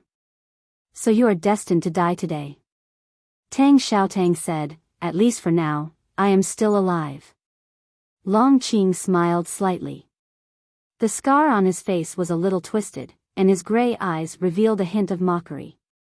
He said, "I think you should have discovered that your recovery speed is not as fast as it was at the beginning." Tang Xiaotang was silent again, because Long Qing was right. What did it prove? That Haotian would no longer protect the people she had promised to protect? Why? When Haotian cannot even protect herself, how can she protect you? There was a joy in Long Qing's voice that he did not even notice. Tang Xiaotang thought about it and said, "I don't care." Yes, she didn't need to care. She had grown up in the depths of the wilderness. She was clean and simple, and she practiced hard without stopping. Before she heard the words, "I'll grant you eternal life," she didn't have any fortuitous encounters. She didn't pick up any secret manuals, and she didn't take any heavenly power pills. Among the younger generation of cultivators, she had the worst luck, but she still became strong. Before the words, she was herself. Without the words, she was still herself. She was still the little girl in animal skin who did not know the meaning of failure. So why should she care? She exerted strength in her arms and straightened the bent iron stick. Because of this movement, she felt a sharp pain in her chest and coughed up 2 mouthfuls of blood. However, she grasped the iron stick again and pointed it forward. Long Qing looked at her and said with a smile, "People of the Devil's Doctrine are really crazy." There were many lunatics in the Devil's Doctrine who wanted to destroy the world. Tang Xiaotang was not that kind of person, but she often went crazy in the battle, such as a few days ago and today. Tang Xiaotang took a step forward, and her face became paler. The iron stick broke the wind and fell down. It was like the mountain abandoned by Haotian was still safe in the world. She, who was no longer protected by Haotian, still faced the enemy silently and resolutely. Long Qing's expression suddenly became serious. His Taoist robe fluttered in the cold morning wind, leaving many residual shadows. In just a moment, he did not know how many times he had attacked. A dull crash sounded, and countless cracks appeared on the neatly cut bluestone in the square. Long Qing and Tang Xiaotang's figures suddenly gathered and then separated, standing on 2 sides and looking at each other. Long Qing's face was pale, and blood slowly flowed from the corner of his mouth. Tang Xiaotang lowered her head, thinking about something. Suddenly, she sat on the ground. Long Qing wiped the blood away and looked at her quietly. She was exhausted to the extreme, already exhausted, not a single drop of power left. Long Qing was sure that she would not get up again, so he turned around and walked to the high platform. Chapter 1067. Yi Su was on the stage. Since he was on the stage, he could not be an audience. He had to be dragged into this sad and happy drama and play his role well, even if he was the hero who was destined to have a tragic ending. The disciples of the Sword Garret stood in front of the stage. They were all injured. But as long as they could stand, they would not let go of the swords in their hands and defend the area in front of them. For example, the sage of sword Lu Bai and Lu Yiqing, the area in front of them was their territory. The South Jin Kingdom had been completely occupied by the divine halls of West Hill, so the area in front of them was their last homeland. Long Qing knew that they would not give way. He slowly raised his right hand with a black peach blossom between his fingers. He glanced at them with his dark eyes. These men from the South Jin Kingdom had perfectly fulfilled the promise made by their sect.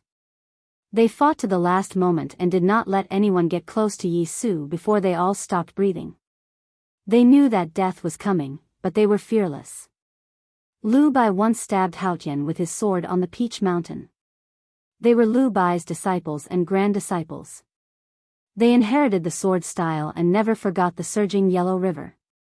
Therefore, there was nothing to be afraid of, no matter Haotian's divine kingdom or Yama's abyss.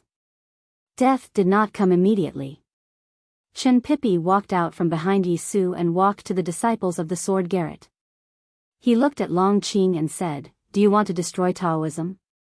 Long Qing looked at the gradually brightening sky and kept silent for a long time. Then he said, "You should know that this is the Master's will. I am just carrying it out." Chen Pipi's question was a bit random, and Long Qing's answer was also a bit strange. It seemed that he agreed with what Chen Pipi said. The war to destroy the new stream was the beginning of the destruction of Taoism. In fact, to understand the conversation, one only needed to think about why Taoism could tolerate Yi Su preaching in the human world for so many years and why they did not decide to kill him until now. Yi Su used to be a world wayfarer of Taoism, but now he was the most important and indispensable figure of the new stream. But he also had another identity. He was Yi Hongyu's most respected elder brother. If Yi Su was killed, Yi Hongyu would definitely betray Taoism. Even if Taoism killed her, the divine halls of West Hill would fall into chaos and even split. Under such circumstances, how could they say that they could defeat the Academy and the Tang Empire? If this war leads to the final victory of the Tang Empire because of this reason, how can the Dao sect continue to exist in the world? Long Qing looked past Chen Pipi and the disciples of the sword Garrett and fell on Yi Su. Yi Su was staring at the scroll on the desk, as if he was thinking about something difficult. The day he wrote the doctrine of the new stream, the foundation of Taoism was destroyed by him. Taoism, which no longer needed to believe in Haotian, was too attractive to those stupid humans. No one could reverse this trend, so he had to die. Taoism split? The levee has collapsed, and the flood is overflowing. Are you still stingy with digging soil to fill the levee? Long Qing paused for a moment and looked at the dissipating white smoke from the Taoism temple in the distance. He said expressionlessly, "Not to mention that she is already dead. Who can turn around?" Yes, the white smoke had already risen, so Yi Su's fate was sealed. Conversely, since Haotian Taoism wanted to kill Yi Su, then Yi Hongyu's fate was also sealed. For more than a decade, the brother and sister had only seen each other a few times. They did not seem to be close to each other, even indifferent. But in fact, everyone knew that their fates had always been linked. If Yi Su was to be killed, he had to kill them all. Yi Su picked up the brush and wrote a sentence on the paper. Then he looked up at Long Qing and said, "It's not difficult for me to die. Why do you have to do so many things and kill so many people?" Long Qing bowed deeply and straightened up. He said, "Senior brother, you are too modest. Killing you is the most difficult decision to make. Even the headmaster could not sleep at night because of this. How could Haotian Taoism not be careful?" Yi Su said thoughtfully, "Thousands of people have to die to kill one person. It seems that I deserve to die 10,000 times." More than 2,000 papal cavalrymen of the divine halls of West Hill rushed in from all the city gates. The armored horses only revealed their eyes and noses, which looked extremely terrifying. The cavalrymen on the backs of the horses were also fully armored. Their black armors were engraved with golden talisman lines, which were extremely dazzling. According to the tradition of Haotian Taoism, or in other words, the tacit agreement between Haotian Taoism and the Tang Empire, the total number of papal cavalrymen of the divine halls of West Hill should not exceed a fixed number. However, after the last war against the Tang Empire, the tradition was no longer applicable. The divine halls of West Hill had greatly expanded their army with the gold and silver resources offered by the kingdoms in the human world. Now the total number of papal cavalrymen had exceeded 20,000, which was enough to compete with the armored cavalrymen of the Tang Empire.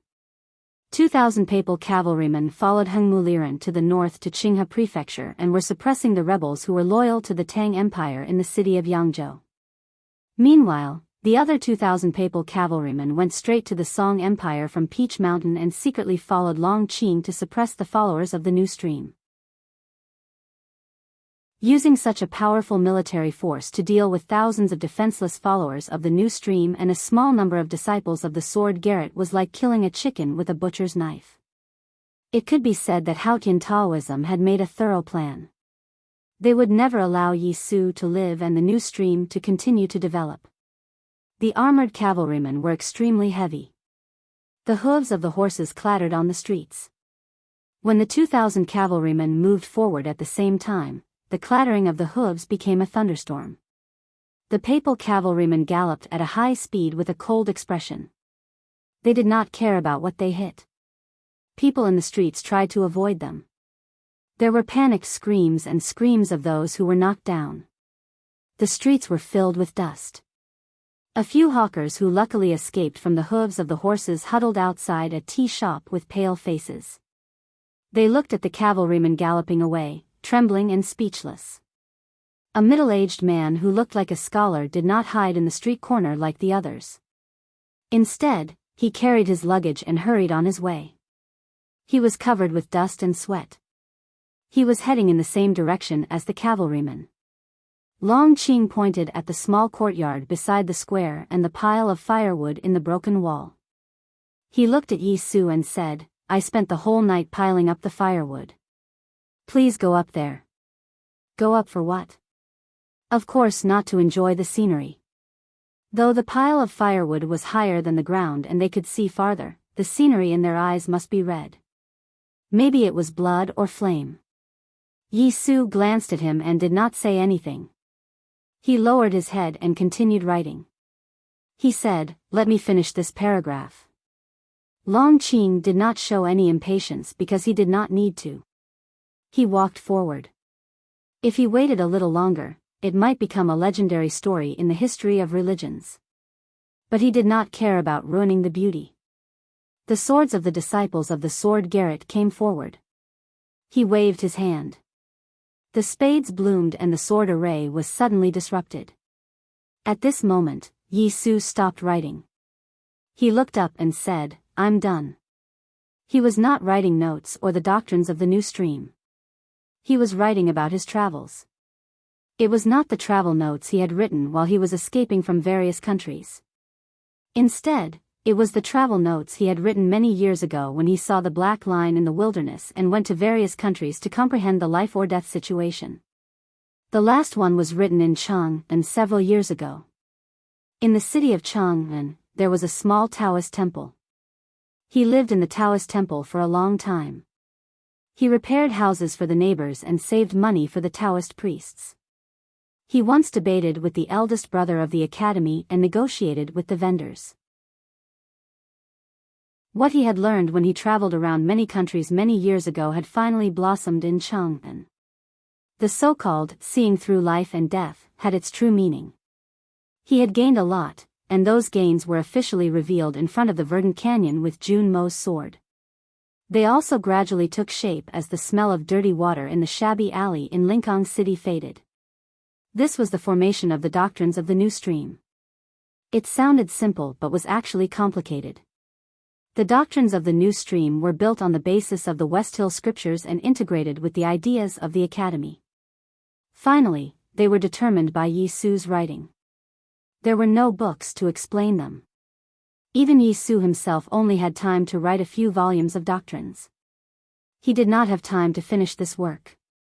So he spent the last time writing this travel. This travel had a total of 5,041 words. It was only a description without any comments. It only wrote about what he saw and heard. There was only compassion and self-improvement. There was no begging or yearning for the afterlife. It was simple yet not simple. This travelogue only talked about one thing: being alive. What was faith? What was the meaning of the believer's faith? Those were the things that needed to be explained by the doctrines. That was the job of the followers. What Yisu wanted to talk about was just being alive. How to live, why to live, and how to live happily. This travel did not give any answers. It only pointed out a way through the description of the life in the streets and the nostalgia for the suffering and happiness. To live happily, one must have faith, faith in oneself. What belonged to oneself, the divine hall to the divine hall, the human world to the human world, and Haotian to Haotian. This was the truth, or the way, that Yisu wanted to tell his believers. At this time, he finally finished writing this travel note. He placed the brush on the table and blew a few mouthfuls of air at the ink that had yet to dry on the paper. He spread it out to dry, and it happened to be facing the morning sky. He wanted to show it to the heavens. He wanted heaven to see this travel. He wanted heaven to see the real human world recorded in the travel. He wanted heaven to understand what the human world wanted and what it did not want. Long Qing stopped and looked at the paper on the table, feeling a little uneasy. Yisu stood up and said to the people, "We ourselves are the way, the truth, and the life. Follow yourself, and you will walk out of the dark valley and get the greatest joy." He said this yesterday. At that time, the snow was falling and the clouds were dispersing. The sunlight fell on him and gilded him. Snowflakes decorated him, making him look like a god and a saint. Today, he said this again after writing the travel. There was no snow, and the clouds in the sky had dispersed. The sky was blue, but the morning light suddenly became brighter, shining on his figure. He was no longer just gilded. From the eyes of the believers in the square, he was in the morning light, with his back facing the bright red sun. He was the morning light that represented hope. The tree beside the broken wall of the small courtyard was shattered by the collision of Tang Xiaotang and Long Qing, leaving only a half-foot-high stump on the ground. At this time, new branches and leaves grew under the morning light. The tender green branches and leaves trembled in the morning wind, looking delicate but full of vitality.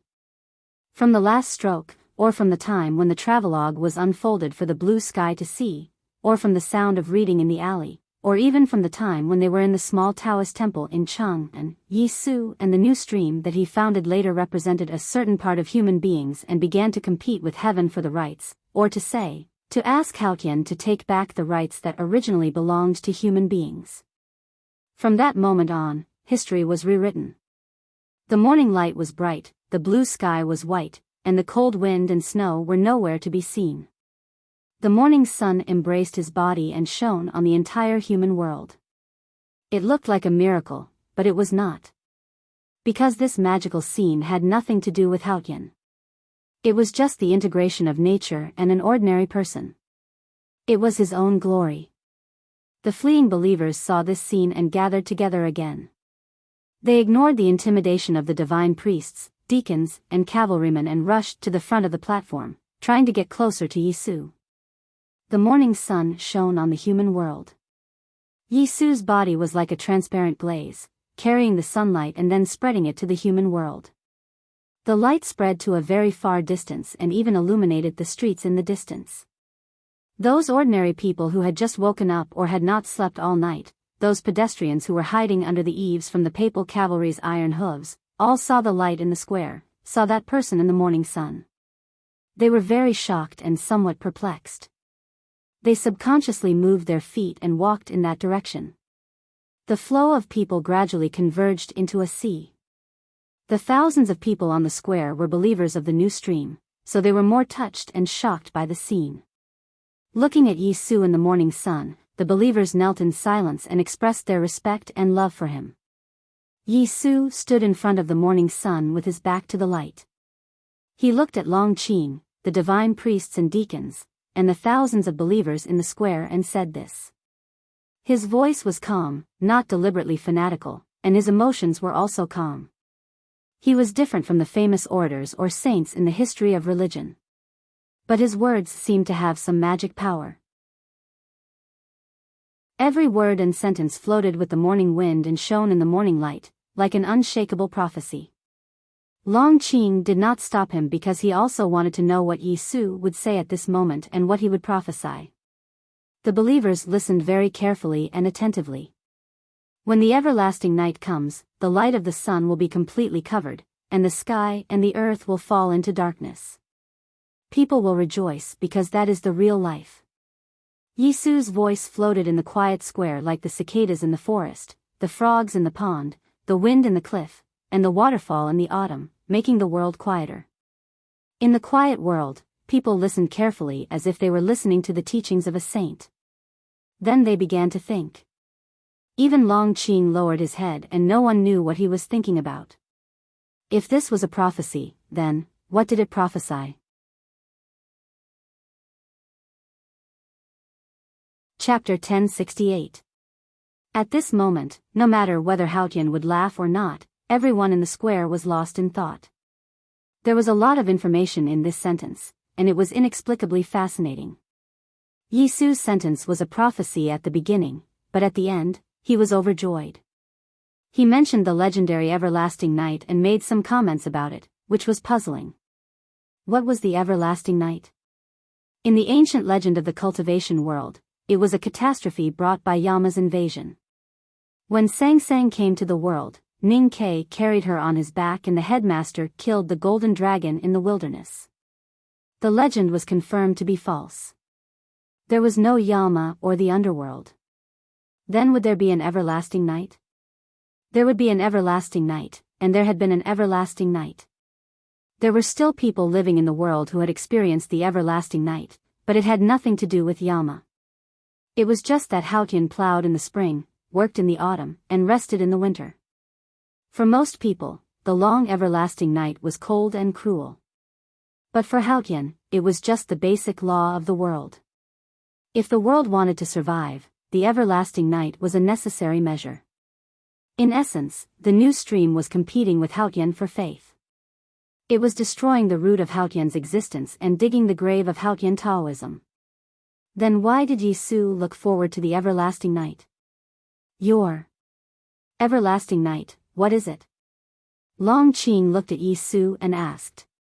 Yi Su looked at him quietly and said, "The everlasting night is the everlasting night."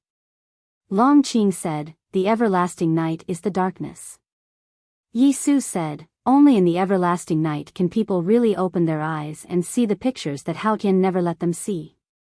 Those are the truth, and I am naturally happy for it." Long Qing thought for a while and said, "The truth is objective, and it does not change according to one's heart." Yi Su pointed at the red morning sun on the horizon behind him and said, "The sun hangs in the sky every day and rises again after setting. Is it objective?" Long Qing said, "Of course the sun is objective." Yi Su smiled and asked, "Then have you ever seen it?" Long Qing was about to answer, but he suddenly frowned and stopped talking. After thinking about it carefully, he finally understood the true meaning of the question. People living on the ground could see the sun every day, but who had really seen it? Everyone had seen the sun. They would casually glance at it after getting up in the morning. At noon, they would cover their foreheads with their hands and squint their eyes while sighing at its cruelty. In the evening, they would sit in the pavilion facing the river wind and watch the sunset while reciting poems. But what does it look like? The morning and evening were red, and the noon was white. What color was it? Besides the bright light, are there any patterns on it? If not, how to describe it? If he couldn't describe it, how could he have seen it? He suddenly remembered the scenes he had seen in the dream of climbing the mountain on the second floor of the academy. There were Yi Hongyu, Yi Su, and light in those scenes. When he followed the light to sweep the world and even killed Yi Hongyu and Yi Su, there was only light left in the world. Just like the morning sun. Absolute light was absolute darkness. He had realized this when he was in the illusion. That was why he put his last bit of courage into the dark world in the north in the wilderness. What about the sun? Where was Haotian? Yes, it was actually the same principle. If it was too bright and too dazzling, one would not be able to look at it directly. If one could not see the details, one would not be able to see the whole picture. There was no truth. Just as Yi Su had said, humans would only be able to see the truth on the day when the everlasting night arrived and the sun was extinguished.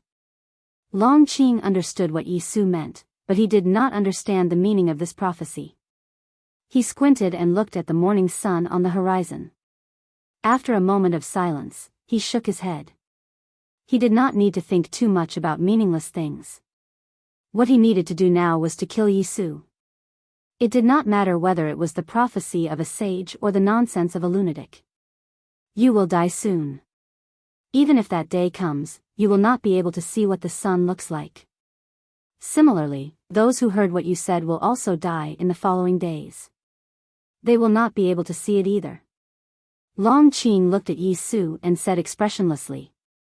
Along with his voice, there was a thunderous sound of hooves. 2,000 papal cavalrymen of the divine halls of West Hill finally arrived at the square. Countless harsh sounds of friction were heard. The cavalrymen held sharp long swords in their hands. The snow-white surface of the swords reflected the frightened faces of the followers of the new stream. Long Qing raised his right hand. Along with his movement, the cavalrymen at the periphery of the crowd also raised their long swords. The cold swords were like the long grass in the field, messy and terrifying, ready to tear apart all the flesh and blood they touched. The sound of hooves was heard again. The heavy warhorses directly scattered the crowd in front of them. In the dull sound of collision, countless followers of the new stream had their bones broken and flesh torn. Screams were heard everywhere in the square. Blood flowed everywhere like a flood, and death was everywhere like snow. The followers fled in panic, and the ordinary people who came to the square were unfortunately dragged into the tragedy. No one could stop the tragedy. Yi Su looked at the scene and raised his arm, trying to ask the people to step aside. But no one could see it. He opened his mouth and wanted to say something, but no sound came out. Even if he could, no one could hear him. Chin Pippi supported him, and his face was extremely pale.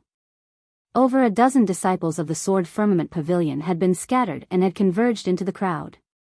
They were fighting bitterly against the enemies that outnumbered them, and they were like reefs that were resisting a raging torrent.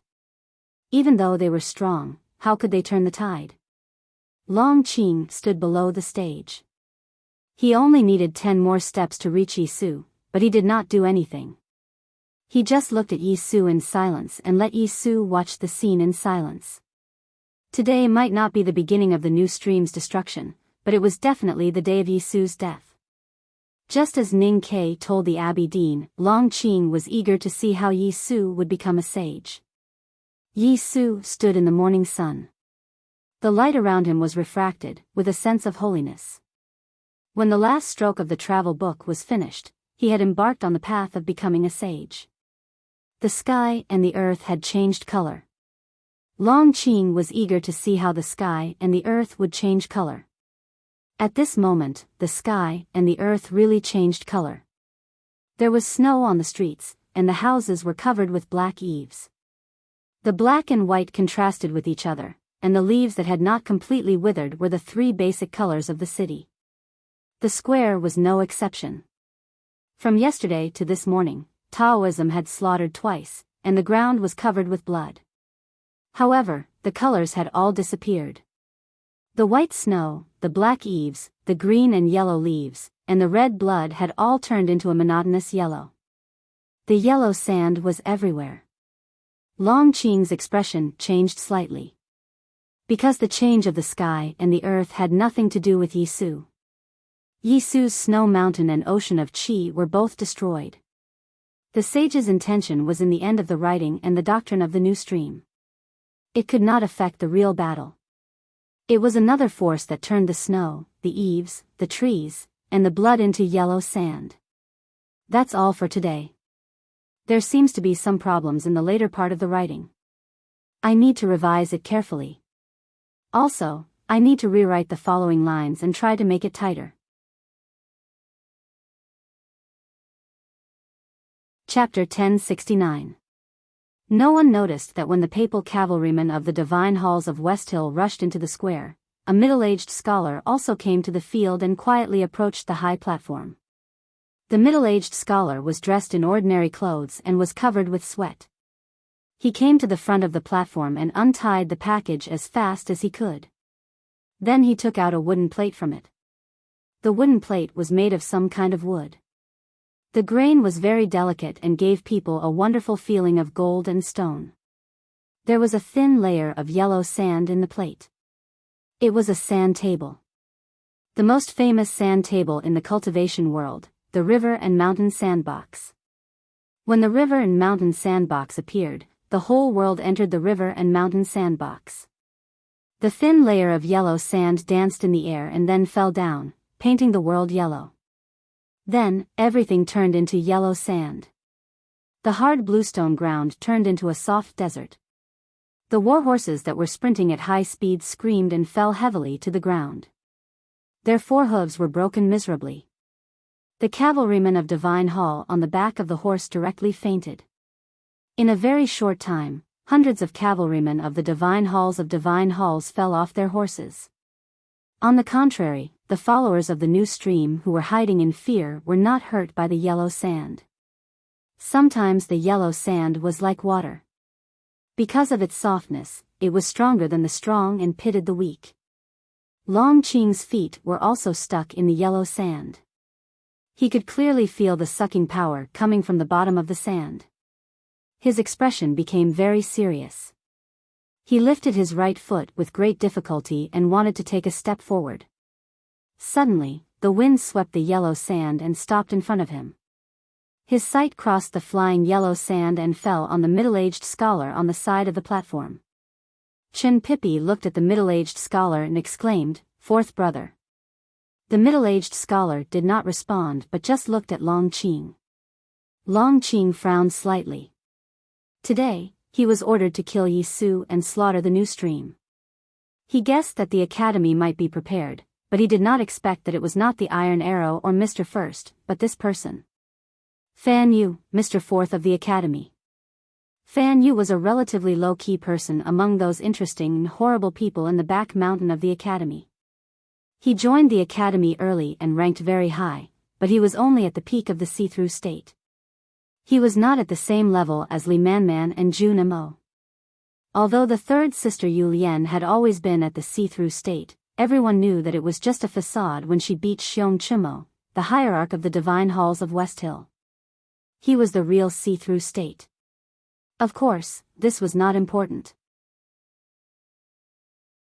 The headmaster of the academy had always accepted disciples without discrimination and did not care about their talent in cultivation. But the people in the back mountain had their own specialties and could do the best in those fields, such as number 5, number 6, number 8, and number 9. Only Fan Yu was relatively weak. He was good at talisman Taoism, but not as talented as Mo Shanshan and Ning Quebec. He was good at strategy and calculation, but not as good as Yu Lian. He was good at design, but not as good as the sixth brother. Moreover, there was Professor Huang He in the front yard of the academy. In recent years, the back mountain of the academy was gradually revealed to the world, but he was still inconspicuous and did not have many amazing performances. Only his peers in the back mountain of the academy knew that he was very important. The strategies of the academy and even the Tang Empire were all calculated by Yu Lian, Ning Ke, and him. Besides, he owned the most precious celestial device in the cultivation world, which was the river and mountain sandbox. Before the verdant canyon, it was with the help of the river and mountain sandbox that the academy could avoid the Abbey Dean's sword. He tried his best to trap the sword and gave Jun Mo the chance to show his power. It was not hard to imagine how powerful the river and mountain sandbox was since it could trap the Abbey Dean's sword. Today, he came with the river and mountain sandbox. In fact, he was not supposed to be here. The academy was very clear about the attitude of the Divine Halls of West Hill toward Yi Su and the new stream. But the eldest brother, Yu Lian, and Ning Ke all thought that the Abbey Dean could be persuaded. Since killing Yi Su was not good for Taoism, the Abbey Dean would definitely not do it. As long as the Abbey Dean kept silent, Tang Xiaotang and the sword Garrett would be enough. Only the fourth senior fellow apprentice felt a little strange. He had been calculating for a long time, but he didn't get any other result. However, he still felt a strong sense of uneasiness. He thought that the judgment of his senior brothers, senior sisters, and junior fellow apprentice was wrong, but he couldn't find any evidence. Therefore, he came here by himself. He packed his luggage, left the back mountain, and traveled thousands of miles with the river and mountain sandbox to save Yi Su's life. This was the real style of the academy. They could unite as one, but they also had to be different. They had to be responsible for their sect, but they had to be responsible for themselves first. They had to have no regrets. The fourth brother finally arrived. Although it was difficult for him to change the situation, he could represent the academy and do what it should do. It was good enough that there was no need for regrets. He raised the river and mountain sandbox and poured all his psyche power into it. In an instant, his snow mountain and ocean of chi showed signs of drying up. His face became extremely pale and even seemed to be a little thinner. There was yellow sand in the river and mountain sandbox, but also rivers and mountains. Every grain of sand was a scenery in the rivers and mountains, or a small bridge, or a stream of water, or a pavilion, or a green hill, or a sedan chair on the bridge, a boat on the water, a person in the pavilion, or a tree on the green hill. But today, the yellow sand was just yellow sand. Because the most original was also the most powerful. The fourth brother's psyche power activated the river and mountain sandbox. The yellow sand danced wildly and then fell down. The world suddenly became yellow and became a dry desert. It was impossible to find the direction in it. The cavalrymen of the divine halls of West Hill in the back were lucky not to fall to their deaths. They pulled the reins desperately to stop their horses, and then turned over and tried to find the exit with their horses. But how could it be so easy? The fourth brother held the river and mountain sandbox and walked to the platform. Long Qing looked at him quietly. The yellow sand covered the ground, but it could not completely drag him into the illusion of rivers and mountains. His body was in the yellow sand, but his eyes could see the reality and his opponent. For some reason, the fourth brother felt a little uneasy when he looked at Long Qing's eyes. It was just like when he was calculating in the back of the mountain of the academy. He felt that something bad was going to happen. So he blew into the river and mountain sandbox. The thin layer of yellow sand was wrinkled, and some grains of sand were flying in the air with the wind. A hurricane suddenly appeared on the plaza that had turned into a desert. Countless yellow sand swirled up, blocking everyone's vision. The world became dark. What was even more terrifying was that the desert that had been as flat as a field suddenly rumbled loudly, and countless layers of sand dunes appeared. Who knew how many cavalrymen were swallowed up by the moving sand flow? Even the cavalrymen who were not swallowed by the sand encountered endless dangers in the flying yellow sand. Shrill screams and dull sounds of people and horses colliding with each other could be heard everywhere. Even a powerhouse in the knowing destiny state like Xiaoyu from the South Sea could not resist the power of the river and mountain sandbox. Those divine priests and deacons from various Taoist temples were killed one after another. Xiaoyu also fainted in the yellow sand. Long Qing still could not stop, and his face was a little pale. He was injured by Tang Xiaotang and then by the river and mountain sandbox.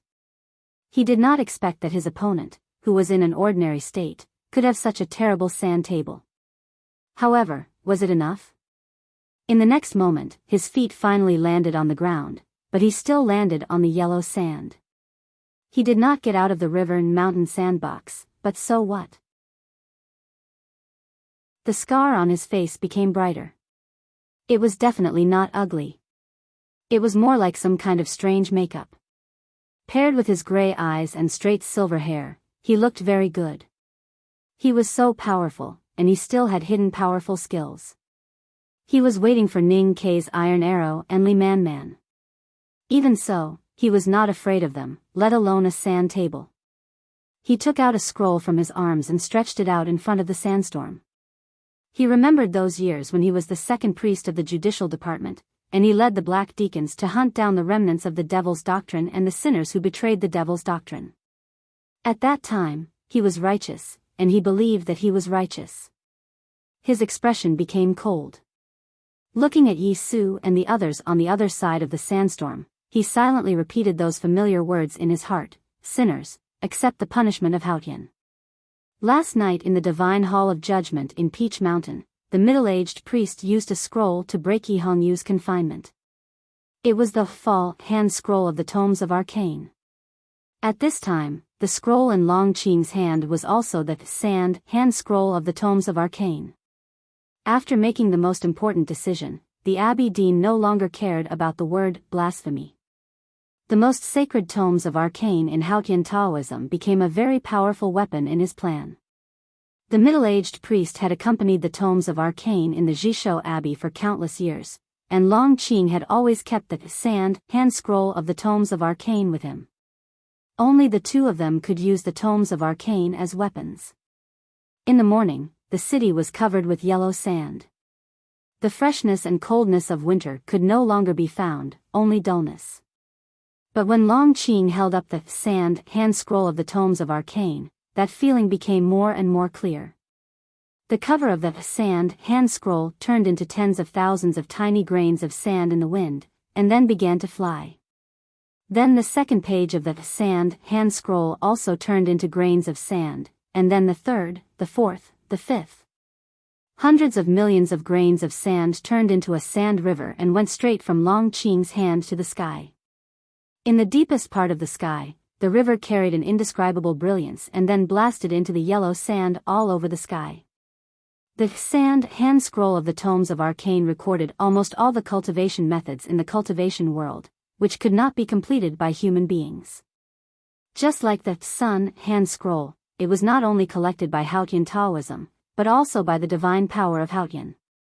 Haotian Taoism regarded cultivation as a gift from Haotian to human beings, and this Tomes of Arcane was the gift list. There were countless items in it, which were as vast as the sea or the sand at the bottom of the sea. Each grain of sand represented the gift of Haotian and the awe of human beings. Today, the sand hand scroll really turned into grains of sand. The ink characters that recorded the cultivation methods melted on the paper and then dissipated into the smallest particles, each of which seemed to contain the power of that cultivation method. Hundreds of millions of grains of sand and hundreds of millions of cultivation methods fell into the yellow sand and into the river and mountain sandbox. The river and mountain sandbox had thousands of miles of rivers and mountains, but it was a product of cultivators after all.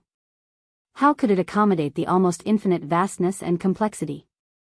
In an instant, the yellow sand suddenly stopped. In some corners, pavilions and terraces even appeared indistinctly. They were about to lose their original forms and become the shadows of the river and mountain sandbox. The fourth brother's arms holding the river and mountain sandbox trembled uncontrollably, as if he would throw the sandbox to the ground in the next moment. He felt the terrible impact from the sandbox and found that it was even more powerful than the virtual sword thrown by the Abbey Dean in front of the Verdant Canyon. His face instantly turned pale, and blood began to flow from the corners of his mouth. "Let's go," Long Qing said expressionlessly. As his voice fell, the wind and sand on the square slowed down countless times, and the small bridges and rivers that appeared at the beginning were covered by the sand gushing out of the arcane tome of the sand. The yellow sand was covered by the sand at the bottom of the sea. There was no need to find a way out. If I cover your world with my world, then I can walk at will and go anywhere I want to go. Long Qing took a step forward. If there were real intelligent beings in the rivers and mountains, they might be able to see a footprint larger than a mountain under the sun. It stepped through the clouds, crushed the field, and fell on the horizon. He only took one step to step out of the river and mountain sandbox and thousands of miles of rivers and mountains. Long Qing appeared on the stage and in front of Yi Su. There was still residual yellow sand between the two of them. The fourth brother kept coughing up blood, but he was still trying to support himself. He didn't know how long he could hold on. Long Qing held the dissipating, arcane tome of the sand, hand scroll with one hand and grabbed Yi Su with the other. A figure broke through the wind and sand. It was Tang Xiaotang. She supported her tired body with the iron rod and fell in front of Yi Su. She raised the rod with both hands and blocked Long Qing's attack with the last of her strength. Long Qing's hand fell on the iron rod. With a puff, Tang Xiaotang vomited blood and fell to the ground. Long Qing took another step forward and reached out to grab Yi Su again. At this time, the arcane tome of the sand, in his left hand, was still fighting against the last scene in the river and mountain sandbox. More and more blood flowed out of the fourth brother's mouth, wetting the front of his shirt. The color of the blood became darker and darker. Finally, it even looked like ink, which was shocking. Watching from the side, Chen Pipi finally felt despair. His body began to tremble because he was worried about the situation of his two senior brothers and his lover. He was really afraid that his two senior brothers and his lover were about to die. The trembling spread from his hands and feet to his chest and abdomen, then to the depths of his body, and finally to the position behind his waist. So his ocean of qi and mountain of snow also began to tremble. His ocean of qi and mountain of snow had been destroyed. To be precise, it had been completely locked by Sang Sang, and had long become a dry dead sea and black monotonous rock peak. At this time, it began to tremble.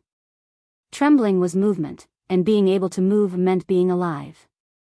His ocean of qi and mountain of snow actually came back to life at the most desperate moment.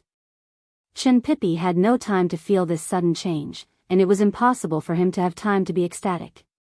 He just followed the trembling and waved his hands to Long Qing out of pure instinct.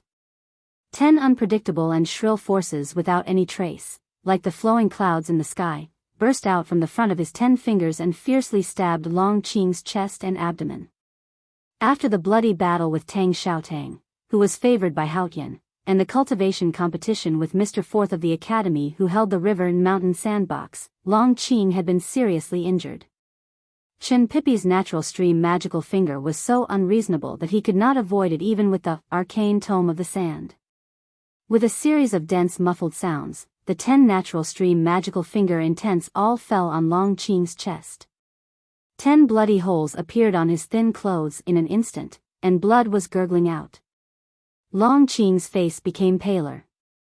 He looked down at his chest in confusion, and then looked up at Chen Pipi behind Yi Su, frowning slightly. Then he figured it out.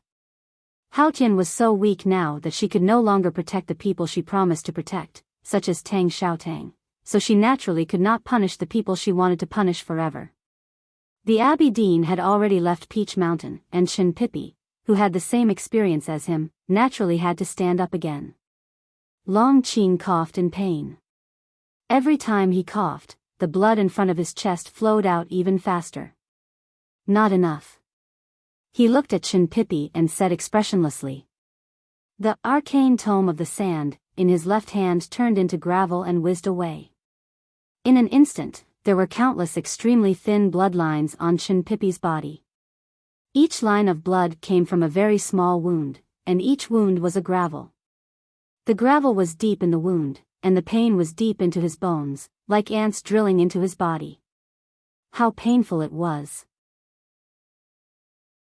Chen Pipi was in extreme pain, but he did not cry. He did not want to cry because it was too shameful.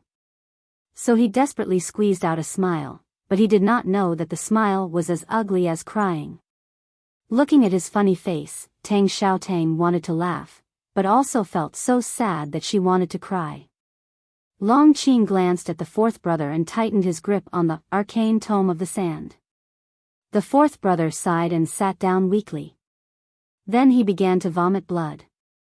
There was a silence. Long Qing looked at Yi Su, Chen Pipi, Tang Xiaotang, and Fan Yu. His eyes slowly swept across their faces, and he took a deep breath, looking very satisfied. Some of these people were people he could only look up to in the past, and some were people he instinctively feared and even humiliated. Some were more talented than him, and some were rejected by his classmates whom he longed to be. Now, these people were not as powerful as him. Even if they worked together, they were no match for him. Perhaps the cultivation method he cultivated would one day turn him into a monster that lost all reason, or it would directly disintegrate his body into billions of grains of gravel. But that was a matter for the future. He was very satisfied now, unprecedentedly satisfied. He raised his chin, not deliberately, but he began to be proud, as if he had returned to the day he walked into Chang, and many years ago. That day, there were countless flowers thrown on the street of Chang'an, and he was in the center of the sedan. At this moment, a voice was heard on the stage. "Please lend it to me for a moment." Yi Su's words were directed at his fourth senior brother, but they also seemed to be directed at the world. The river and mountain sandbox, which was about to break, came to his hand. Long Qing looked at him and said, "You have betrayed Haotian. How can there be a miracle?" Yi Su's ocean of qi and mountain of snow was destroyed by the sword style in the battle with Jun Mo in front of the Verdant Canyon. It had nothing to do with Sang Sang, so he could not recover like the Abi Dean and Shin Pippi. A miracle, or it was originally created by human beings.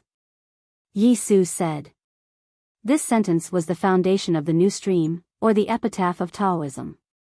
Long Qing shook his head and said, "That requires strength. You don't have the strength."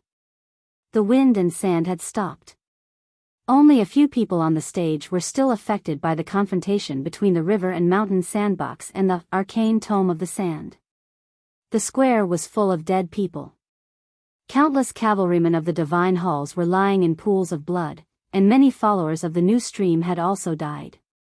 As for those followers who were still alive, even though they were seriously injured, they were still rushing to Yi Su. They wanted to save Yi Su, even at the cost of their lives. This kind of stubborn will, is it faith? Was it power? Yi Su looked at those devout followers with complicated emotions in his eyes. He said, "I think this is power. This is the power of faith." Long Qing said, "You should know very well that only Haotian can use the power of faith." Yi Su did not look at him. He looked at the blue sky and asked, "What about the Buddha?" Long Qing said, "This power, how to use it?" Yi Su said, "I don't know. I want to borrow it. Please lend it to me." Yi Su not only wanted to borrow the river and mountain sandbox from the academy, but also wanted to borrow the power of his followers. Maybe it was really the power of faith. A magnificent and pure power was born in the field. The power came from the followers on the square. There were about 1,000 strands of mixed aura. Then they entered Yi Su's body. When they came out again, they became solemn. Yi Su poured the power or aura into the river and mountain sandbox and looked at Long Qing. It was an invitation. Long Qing's expression became very serious. The arcane tome of the sand suddenly disappeared faster. He sat down in front of Yi Su. The wind and sand rose again. Yi Su was on the verge of falling and barely sat up. Long Qing looked at him expressionlessly. Yi Su said, "You go first." They were not sitting opposite each other. Of course, he would not let Long Qing make the first move. Instead, he wanted Long Qing to take the others to escape first while Long Qing was trapped by him. Long Qing stared at his face and said, "You can't go." Yi Su did not want to leave. He just wanted to keep Long Qing in the field so that the others could leave. If not for this reason, he would rather die than try to use this power. He founded the new stream to tell human beings that they did not need faith. But he did not expect that he would become the object of faith, which made him a little confused and a little sad. What comforted him a little was that today was the first time he used the power of faith, and it would be the last time. He founded the new stream, but he was not Haotian. Even if he was willing to accept the incense of believers, he could not be compared with Haotian Taoism, who had accepted the incense and worshipped for countless years. The arcane tome was a sacred object of Haotian Taoism. Its power was unpredictable. Yi Hongyu could not resist it even with the whole divine hall of judgment. How could he resist it when he borrowed the will of his followers and the river and mountain sandbox of the academy? In the wind and sand, Yi Su gradually became tired and his eyes gradually calmed down. But Chin Pippi did not leave. Yi Su lowered his head and said weakly, "Let's go." At this time, everyone in the field was seriously injured. Only Long Qing could fight, and only Yi Su could make him stay for a while. But the morning light that fell on him had faded. There was only one word difference between "go" and "let's go," but it was more like begging. Chin Pippi fell silent and stood up with difficulty. He helped Tang Xiaotang and the fourth brother down from the high platform and joined the last few disciples of the sword garret. Then they walked out of the square. He did not look back from the beginning to the end. He did not speak to Yi Su. He did not cry, laugh, or scream.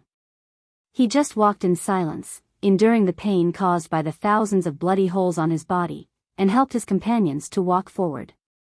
Because whether he cried or laughed, talked or screamed, it was a kind of farewell. He did not want to say goodbye to Yi Su, as if it would not be a farewell forever. After walking for a long time, they finally left the battlefield. The cavalrymen of the divine halls of West Hill did not chase them, so they survived. Chin Pippi did not say anything and continued to move forward. He got on the carriage and drove out of the city gate into the wilderness. When he was dozens of miles away, he began to cry loudly. The fourth brother sat by the window and looked at the scene outside. He wanted to say something, but he could not understand. Nothing had changed. Why did he come here? The river and mountain sandbox was destroyed, and he died. He wanted to go back to Chang'an and ask Ning Ke what had happened. Today is the 22nd of February, Moji Bai's birthday. I have decided that today is also second brother's birthday. I wish them a happy birthday. I wish Chin Pippi can be happy again as soon as possible. I wish Yi Su can die honorably. I wish everyone can have a happy birthday. I wish I can defeat everything and be as strong as these days.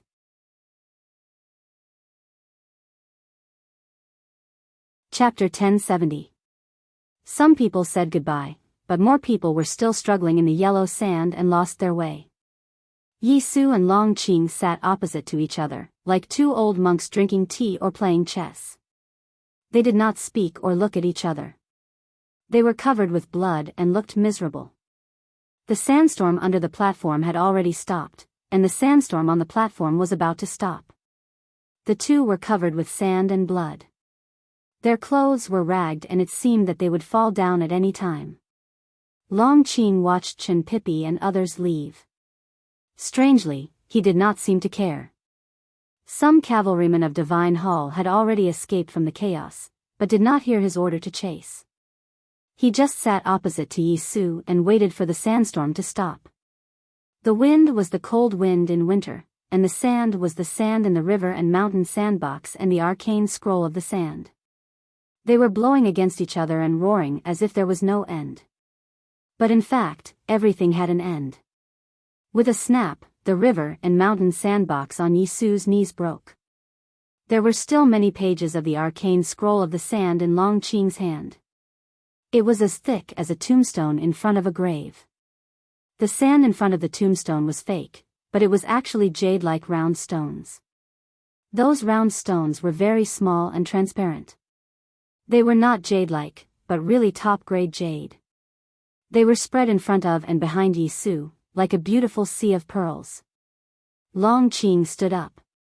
Blood dripped down from his body and fell into the sea of pearls, dyeing it red. The yellow sand in the river and mountain sandbox fell from the cracks. It was real yellow sand, which was only a shallow layer in the sandbox and just a shallow pile on the ground in front of Yi Su. It was like a wild grave that was worn down by the wind and rain. The square was dyed red by the blood of the people of Divine Hall and the followers of the new stream. The cavalrymen of Divine Hall were regrouping. Some followers of the new stream had died, some were dying, and many were still alive. There would be a massacre later. Yi Su looked at Long Qing and said, "Let them live. Long Qing said expressionlessly, I didn't want them to die. Yi Su was a little surprised. He kept silent and thought about the meaning. Long Qing raised his left hand. The cavalrymen of Divine Hall, who were eager to kill the followers of the new stream, did not dare to do anything. They held their breath and waited for the order. The followers of the new stream were the most loyal followers of Yi Su. Nearly half of them followed him here from Lingang, including the earliest students in that shabby alley. They knew what would happen next. They rushed to that place desperately to protect their leader. But they were stopped and knocked down by the cavalrymen of Divine Hall rudely. They cried loudly. In fact, you and I both know that, as I said at the beginning, it doesn't make any sense. Your followers' pain and those women's cries are all meaningless. Long Qing looked at Yi Su and said, what happened from last night to this morning is meaningless. I need this ending, and you are also waiting for this ending. Why bother? Yi Su did not look at him. He looked at the pitiful followers in silence. When I entered the Revelation Institute when I was very young, I learned of your existence from her and my teacher. You have always been the object of my worship, or rather, the goal that I feared but did not dare to catch up to. But in fact, it was only in recent years that I truly felt that you were an extraordinary person, because you have embarked on a completely different path from us. Long Qing looked at him and said, you are not a fanatical religious peddler. Your new stream is not just empty talk. You did not use those clichés to provoke your followers. On the contrary, you preached calmly and did a lot of concrete things. Many people only noticed that the doctrine of the new stream was fresh or rebellious. But no one understood the organizational ability and strategy needed to spread the new stream. You did those things silently and perfectly calmly. You were more like a businessman than a saint. I used to stay in the Divine Hall of Judgment for a long time. I know a lot of things. She helped you a lot, but it was you who really made the decision. Your organizational ability is really strong. There are no loopholes in your thinking. You did not lose your cool even after Taoism began to eliminate you. You used yourself to attract all the attention of the Divine Hall, but secretly sent the 7 disciples, including the first disciple Huan, to different places.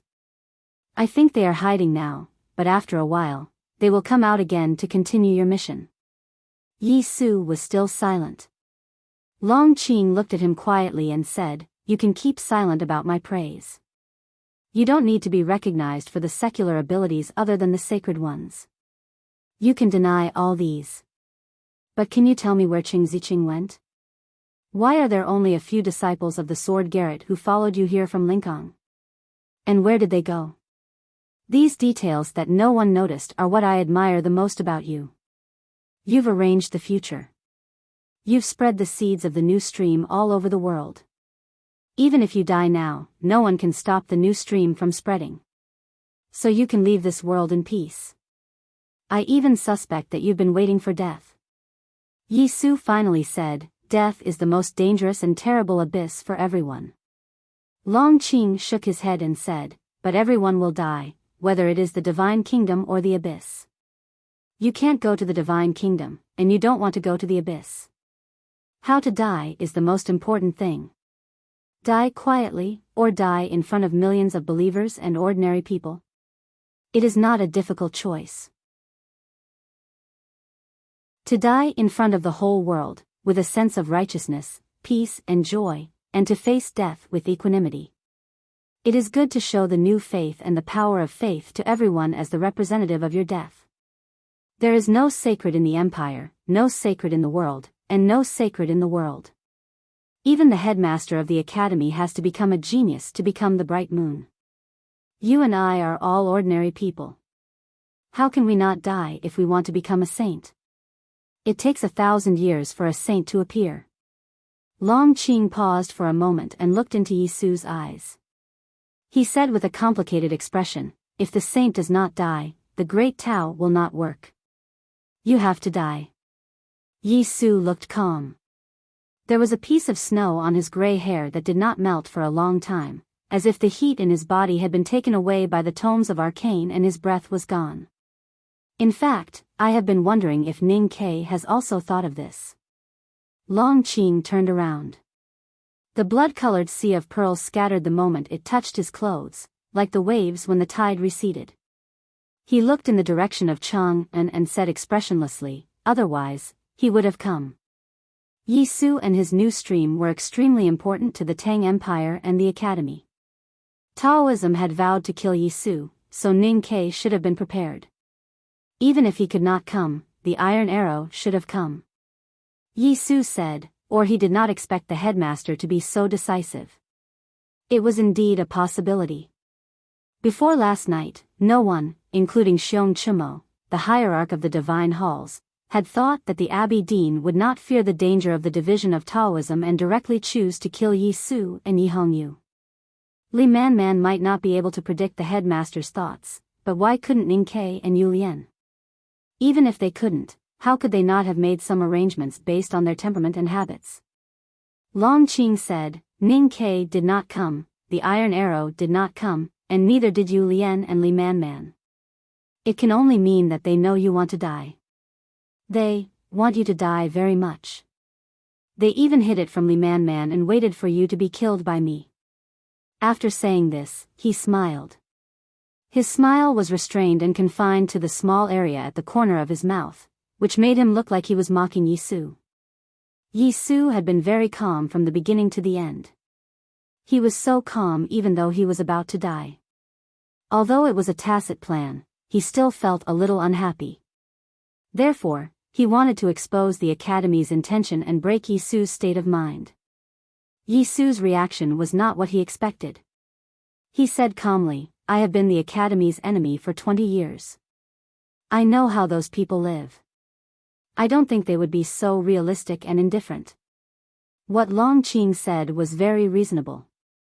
Yi Su had become a sage after his death and his disciples had already gone to different places. The seat of the new stream was well preserved. Under the protection of the Tang Empire and the Academy, the new stream would definitely spread faster with the news of his death. Therefore, his life and death did not matter to the Academy. But he still thought that the Academy would not do that because it was not in line with the Academy's style. Li Manman certainly could not bear to see you die in the fire. But Ning Ke and Yu Lian are different. They would be very happy to split Taoism and let the new stream be reborn in the fire. Long Qing said, if the headmaster and Ji Haoran were still alive, the Academy would definitely not do that because they would not think so. But don't forget that Ning Ke and Yu Lian are both possessed by the devil. Yi Su was silent. Long Qing continued, Yu Lian is the Grand Master of the Devil's Doctrine and the most valued person by Lotus. And Ning Ke is like a disciple of Lotus. They both have Lotus's unscrupulous temperament and in some aspects, they are even more knowledgeable than Lotus. They might want to do what Lotus could not. What did Lotus want to do back then? He wanted to turn the human world into a sea of blood. He wanted to turn the world upside down. He wanted to destroy Taoism and turn the world into a brand new one. The Academy actually had the same idea. But the Academy would never use such a cruel method in the past. What would the senior brother and junior sister who were in charge of the Academy think? Yi Su didn't want to continue. The Academy's choice was meaningless to him now. He raised his head with difficulty, looked at the sky that was getting bluer and bluer, and looked at the rising sun that was getting lower and lower. He said, no matter what the Academy thinks, I have to do what I have to do. Long Qing looked at him and showed some respect. He said, turn yourself into a torch and set the whole human world on fire? I heard that Jun Mo is also burning the Xiankong Temple. They are all crazy. Hearing Jun Mo's name, Yi Su smiled and said, in the end, I am doing the same thing as him. I am very proud, and I think he will feel proud too. This sentence itself was very proud. He was proud that Jun Mo used to be his opponent. He was proud that he had surpassed himself. He was proud that he stood higher than before and could see the scenery further. Or it was because he was standing in the small courtyard on the pile of firewood. He was tied to the cross-shaped wooden frame. The tie was not tight, so he could not leave and could see the human world from afar. Long Qing stood in front of the pile of firewood and looked at him. He said, "I will light the fire myself." Yi Su no longer looked at the sky. His eyes were blinded by the sun. He looked at him and asked, "What I don't understand is, since you know everything, why did you light the fire for me?" Long Qing slightly raised his eyebrows and said, "I have to obey the teacher's order." The two people on the pile of firewood had the same teacher. Yi Su looked at the remnant of the tomes of arcane on his waist and said, "Teacher, you must understand. Why do you have to involve this innocent book?" Long Qing was silent. Then he said, "Since people can write, then there will be no need for the tomes of arcane in the future." Hearing this, Yi Su seemed to understand something. He and Long Qing did not hear the conversation between the abbey dean and the middle-aged priest on the cliff plateau of Peach Mountain. But they were the abbey dean's disciples and great figures in Haotian Taoism. They were familiar with the classics since childhood. At this moment, they understood the abbey dean's true intention through a very simple conversation. Yi Su looked at somewhere far away, not knowing whether it was the Jishou Abbey or Linkong. He said slowly, "Know the masculine, guard the feminine, and be the stream of the world. Be the stream of the world. Keep the virtue, and return to the baby." Long Qing listened to this passage and was silent for a long time. Then he recited, "Know the white, guard the black, and be the style of the world. Be the style of the world. Keep the virtue, and return to the infinity." Yi Su said, "We ourselves are the path, the truth, and the life. Follow our own path, and we will walk out of the dark valley and obtain the greatest joy." So this is also knowing and guarding. Long Qing lowered his head. No one knew if he was looking at the horrible and ugly hole under his clothes or at the thick ground. His voice seemed to come out of his lips by itself, "We can also be Haotian." Yi Su smiled and said, "So, it has been like this since the beginning." Long Qing looked up at him under the sunlight and said, "You are right." Yi Su said, "There is no right or wrong. The headmaster thinks you are right, then you are right."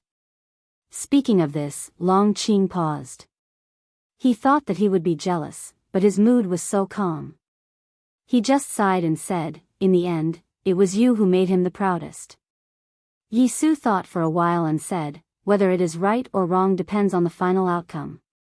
Long Qing said, "What you do, what the headmaster and the headmaster do, will have an ending. It is no longer destined." Yi Su said, "Yes, there is no heaven, and there is no destiny." Long Qing looked into the distance and said, "We have talked for long enough." Yi Su said, "Since the person you are waiting for has not come, it seems that he will not come." Long Qing took the torch from a divine priest and walked to the pile of firewood. After thinking for a while, he did not say anything.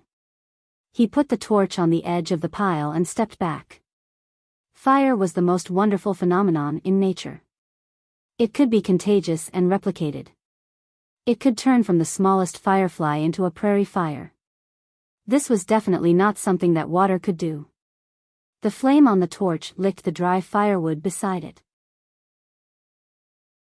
After a while, the edge of the firewood was burnt black, giving off green smoke and bright flames. This continued, and the fire gradually spread. Most of the firewood in the small courtyard was chopped by Long Qing himself. He was very careful in his selection. No matter the length or the thickness, they were all suitable for burning. The fire quickly grew. In the previous battle, most of the courtyard walls had collapsed. Now, with the crackling sound of the firewood, all the bricks fell down. The scene of the firewood burning fell into everyone's eyes.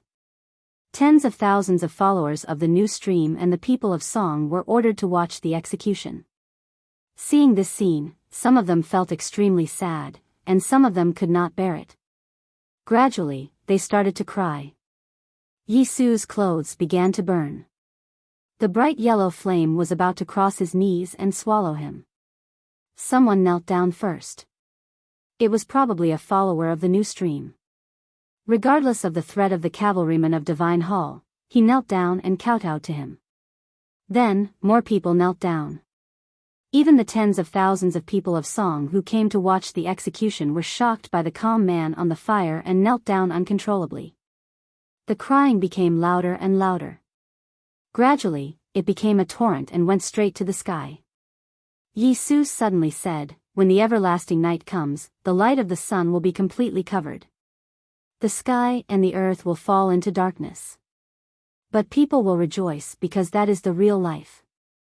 At this time, he was in the fire, suffering the baptism of pain. He repeated his prophecy calmly. Because he did not want the followers to cry and the people to grieve because of him.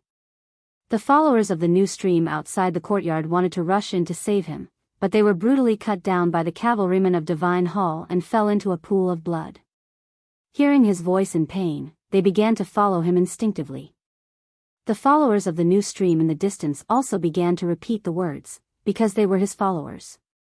The rest of the people of the Kingdom of Song, who were either sympathetic to his suffering or pitied his ending, listened in silence. But somehow, they were attracted by the meaning of the words and began to repeat the same words. When the everlasting night comes, the sky and the earth fall into darkness. That is the real life. The voices of tens of thousands of people echoed in the square. Previously, it was the crying that shook the sky. Now, the sky seemed to be trembling. The clouds that were dispersed by the sunlight were shaken back like clear water flowing into the bottom of a bowl. But it gave people a sense of extreme silence. The pious and focused chanting, just like when Yi Su said the words before, was like cicadas in the forest, like waterfalls in the wind, making the whole world silent. Long Qing did nothing. He did not ask the cavalrymen of Divine Hall to suppress or stop them, even though the chanting of the people obviously showed their support for the new stream and dissatisfaction with Taoism. He just silently looked at Yi Su on the pile of firewood. His emotions were so complicated that he could not figure out what he had experienced and whether what he had learned could really calm him down. The chanting of the people became more and more orderly and louder, just like the drums on the battlefield, but not only to urge people to fight. Gradually, there was a sense of sacredness and solemnity that enveloped the whole city and even the wider world. But Yi Su's voice became weaker and more scattered. When he repeated it for the third time, the words from his lips were broken and the murmur could not be heard at all. Because the merciless fire had crossed his knees and plated to his chest and abdomen like golden light. His body was burning, and he was enduring the most painful punishment or baptism. Looking at him in the fire, Long Qing seemed to hear him saying, "You see, they are not praying." The name of the chapter came from memory.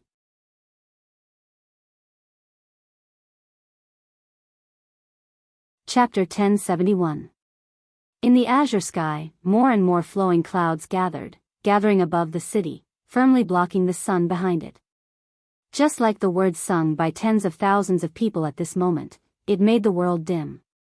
The flames on Yi Su's body grew stronger and stronger. His voice had completely stopped. In the raging fire, his face could not be seen clearly. His whole body was burning like a bright lamp. The radiance that was spreading to the human world suddenly converged and then rose to the sky from the top of the woodpile.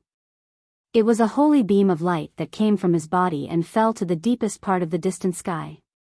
A part of the dark sky was lit up. It was not as bright as the sun, but it was more real. Because the tens of thousands of people kneeling on the ground could see clearly what was there. There was a blue sky, dark clouds, relative darkness and real light. The area of light suddenly dimmed again and quickly returned to its original appearance. The raging fire on the pile of firewood had already risen into the air, as if it was going to burn through the sky. Yi Su's figure had already disappeared, and could not be seen at all. What was strange was that there was no horrible smell in the air of the small courtyard. Instead, there was a faint fragrance that made one's mind abnormally calm. That beam of light, the sky that was lit up, and the strange fragrance, were they the signs of becoming a saint? No one knew, not Long Qing, not the tens of thousands of people kneeling on the ground, not the cavalrymen of the divine halls, Xiaoyu, and those priests standing outside the small courtyard. The scenes of becoming a saint recorded in the West Hill scriptures had nothing to do with today's story. No one could know what was going on, including the Abbey Dean. It was not important. Yi Su had become a saint. It had nothing to do with religion or the divine kingdom in heaven. He became a saint in the human world and in the hearts of his believers. He was already a saint. Whether the Tang Empire and the Academy could win the war or not, the new stream would inevitably spread in the human world. No one could stop it. He would be regarded as a saint by countless believers. Then he would be a saint. Suddenly, it started to snow. The drifting clouds gathered and covered the sky. Without the sunlight, ice crystals began to condense in the depths of the clouds, and then snowflakes began to fall. Snowflakes drifted down and danced in the wind.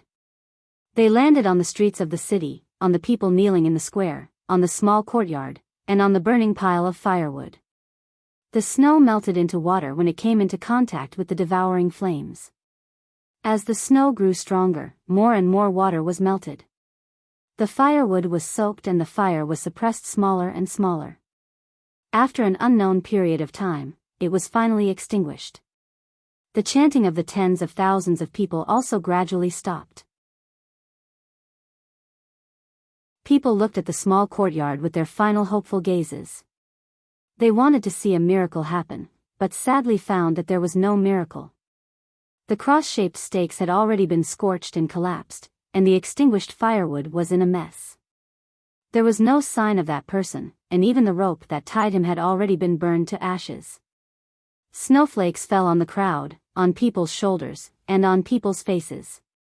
The snowflakes were melted into water by people's body temperature, moistening their dry lips because of anxiety and sadness. People drank the spring water and began to cry. The sound of crying became louder and louder, and the sorrow was endless, as if it was going to destroy people's hearts and organs. The crying continued, and the snow kept falling. Time passed slowly, but the snow clouds in the sky did not disperse. People in the square gradually dispersed. Thousands of believers of the new stream helped each other to leave. There was no conflict or killing during the whole process, and no one was imprisoned. Because Long Qing did not say anything.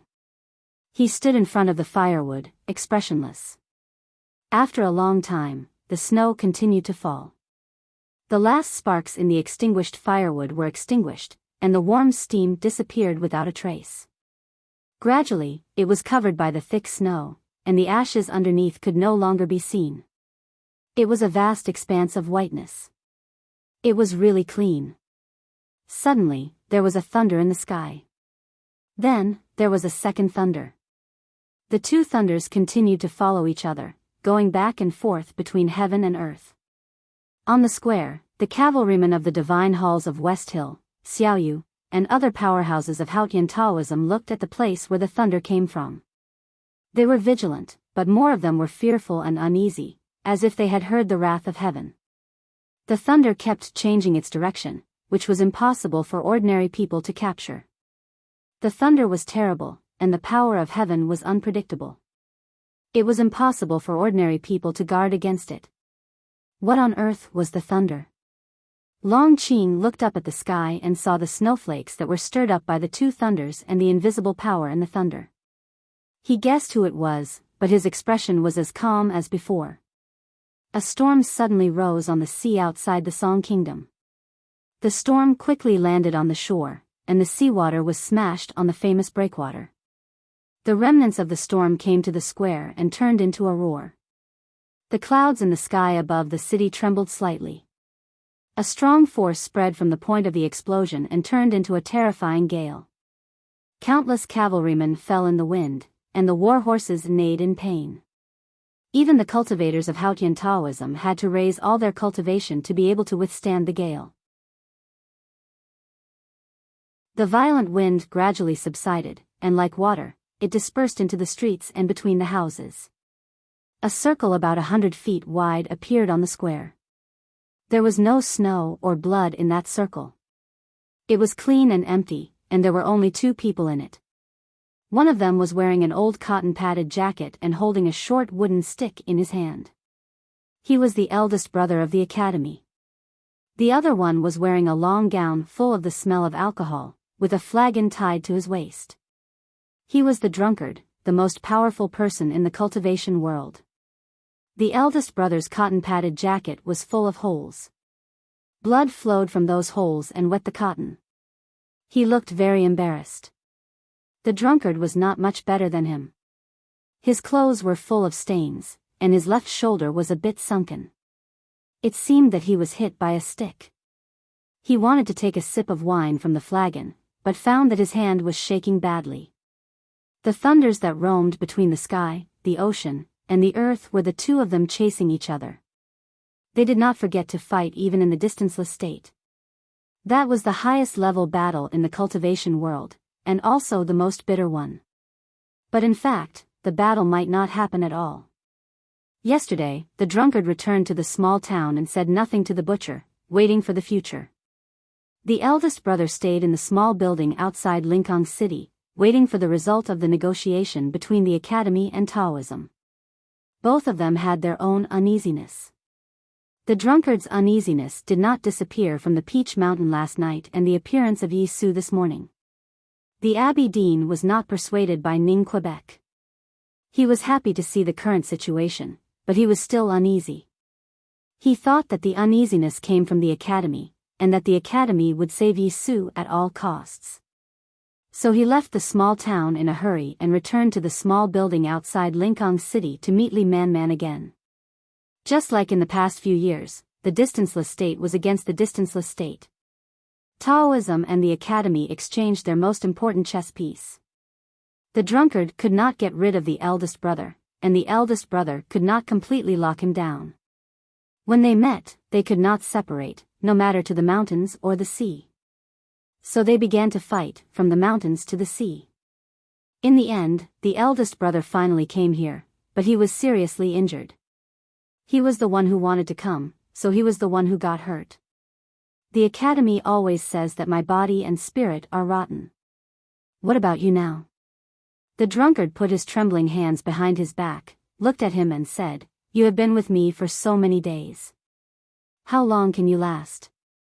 How many more times can you get hurt like today?" His face was a bit pale, and his left shoulder was seriously injured. But compared to the eldest brother who was covered in blood and had many broken bones, his injuries were much lighter. So he was qualified to say that. But the eldest brother did not listen to him. He looked at the snow pile in the small courtyard and smelled the embers under the snow. He remained silent and looked a bit depressed. He was so badly injured that he could come here, but he was still late. There was a faint sound of crying in the distance of the city. No one knew whether it was for the innocent believers who died in the conflict or for Yi Su who was buried in the fire. He listened in silence. After a while, he turned to the drunkard and said, "You were in the small town. Why did you come here?" The drunkard said, "You were in Chang'an. Why did you come here?" The eldest brother said, "You are committing a crime." The drunkard said, "A crime against the human world or the divine kingdom?" The new stream has shaken the foundation of the divine kingdom. He must die. If Taoism did not do it, I would. Long Qing had been silent since the drunkard and the eldest brother showed up. He stood in the courtyard and looked at the two grand cultivators who he could only look up to. He looked calm and fearless. Everything was going according to the Abbey Dean's plan. No matter how uneasy the drunkard was, he would help Taoism to kill Yi Su before he found out the truth. Because the drunkard and the butcher were greedy, as if they were the combination of countless generations of human beings. They not only wanted immortality, but also eternity. Eternity could only be found in the divine kingdom of Haotian. What would they do if the divine kingdom was gone? In fact, if the Abbey Dean did not agree, the drunkard and the butcher would have already killed Yi Su. The two grand cultivators did not care about becoming saints at all. They had long thought that they were saints, but so what?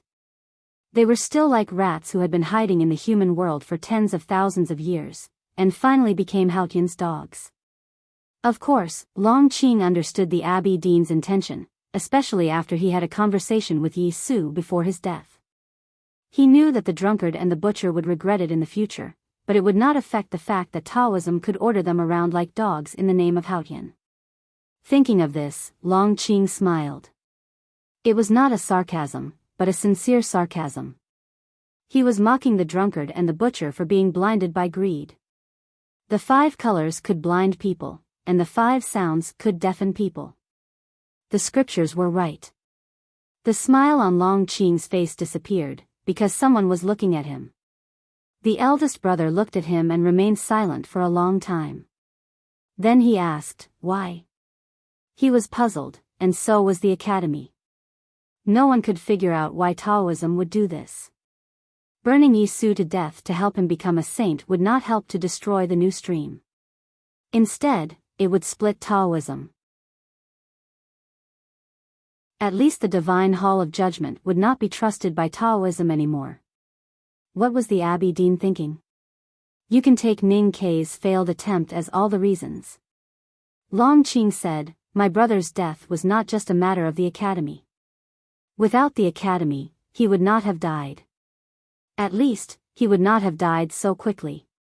So your sorrow is meaningless. After saying this, he bowed slightly to the eldest brother and walked out of the small courtyard. In the wind and snow, he mounted a horse brought by his subordinates. He didn't put the Sha hand scroll of the tomes of the arcane back to his bosom until he was far away. The eldest brother watched Long Qing's figure disappear in the wind and snow. He had sensed Ning Kei's peculiarity outside Lingang. Today he felt it more clearly, but he did not have the energy to think about those things. He looked at the courtyard again, at the pile of firewood that was withstanding the falling snow. Then he looked up at the falling snow and recalled something that happened in the past. That year, it was also snowing in Chang'an. Many people entered the city. Qi Nian came but was trapped in the snow forest by his younger sister. Jun Mo sat on the snow bridge for a whole night. The youngest brother and Sang Sang killed Xiaoho on the lake. He and Yi Su stood on the city wall and watched the snow for a whole night, talking about many things that did not matter. They met several times, in front of the small Taoist temple, deep in the snow-capped peak of the Tianqi Mountains. Even earlier, Sang Sang was born in the human world. There was a black line on the wilderness. He was drinking and reading by the pond on one side of the black line. Yi Su was chopping trees on the other side of the black line. It was said that he recited an interesting Taoist hymn and then began to travel around the world, trying to break through the barrier of life and death. He must have really broken through at the last moment. So, he really died? The eldest brother looked at the snow and kept silent for a long time. Yi Su's founding of the new stream had a lot to do with the academy. It was because Jun Mo had crippled him in front of the verdant canyon, and it was also because of the discussion he had with Yi Su. Then he remembered that since many years ago, even before he became a disciple of the headmaster of the academy, the person he wanted to be the most was a scholar who taught and educated people. The scholar lived in a shabby alley and taught those poor children. He lived a poor life.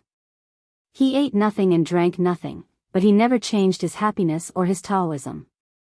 He wanted to be such a person, but he did not expect that Yi Su had done so before him. In the last years of his life, Yi Su had always been such a person. After a long time, he reached out his hand and caught a snowflake. He turned to the drunkard and said, in order to achieve immortality, you abandoned the entire human world. Even if you succeed, don't you feel lonely? The drunkard said, death is the real loneliness. Take Yi Su for example. He has become a sage, but he has no connection with the world.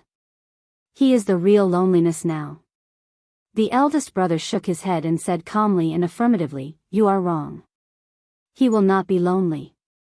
Yi Su gave up his belief for decades just so that human beings would no longer need belief.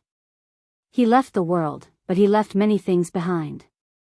He believed that those things would really change the world.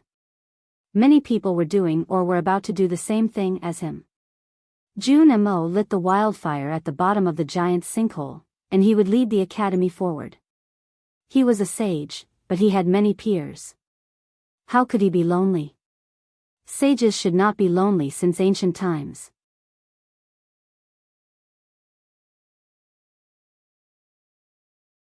Chapter 1072. It snowed a lot that winter. The heaviest snowfall did not fall on the wilderness, nor did it fall on capital Cheng of the Yan Kingdom. Instead, it fell on the capital of the Kingdom of Song, which used to be relatively warm. Many people recalled it and felt that it was some kind of omen, because something very important had happened in that snowfall. In the wind and snow, Yi Su, the founder of the new stream, was burned to death by Taoism, which shocked the entire human world. During this process, there were many puzzling things, such as why the Abbey Dean made such a cold and decisive decision, and why the Academy behaved sluggishly, which was completely different from before. The fourth brother came to the Song Kingdom with the river and mountain sandbox and caught up with the battle. In fact, it was because of him that Chen Pipi, Tang Xiaotang, and several disciples of the Sword Garret had the chance to escape. But he could not change the whole situation. He did not save Yi Su. More importantly, he came by himself. The eldest brother also came to the Kingdom of Song and was severely injured by the drunkard. But he came too late. It was snowing and the pile of firewood was already covered with snow. Not even ashes could be seen. How could he save Yi Su? More importantly, he came by himself and did not represent the collective will of the Academy.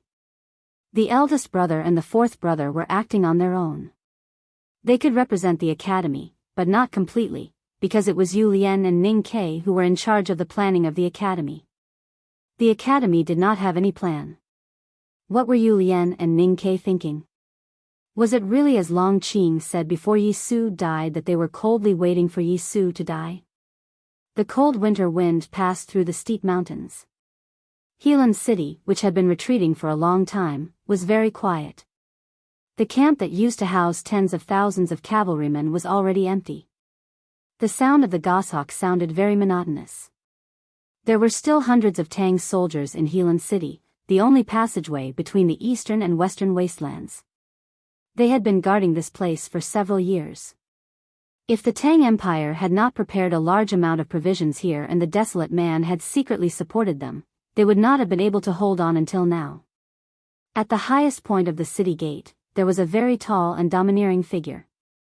The goshawk flew over from the distant ice peak and wanted to take a closer look. It found that the figure was a bit strange and the proportions were not harmonious.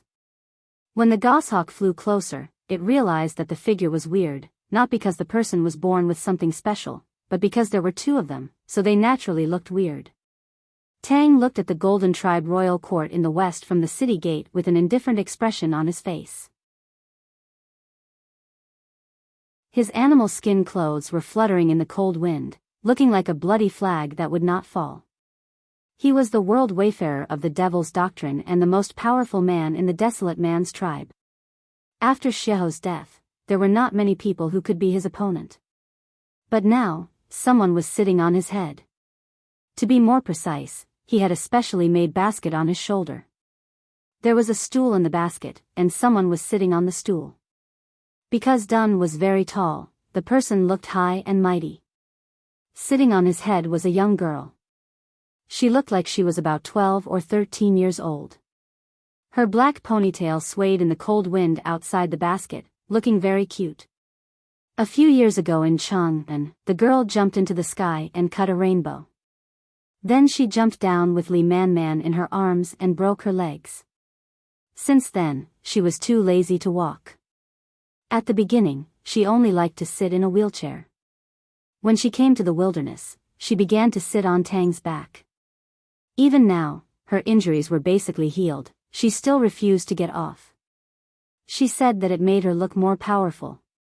Since the day she became a little girl many years ago, her biggest regret was not the trouble every month, but not being powerful enough. Tang did not have any opinion on the girl's special preference. Because she was the current Grandmaster of the Devil's Doctrine and also the Academy's third sister, Yu Lian, and his teacher. Just like in the past few years, Tang carried Yu Lian everywhere in the wilderness.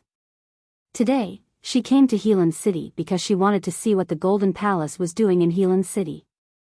The priests in the left king's palace of the East Wilderness, as well as the powerhouses sent by the Divine Hall, were all killed by her and Tang in the past few years.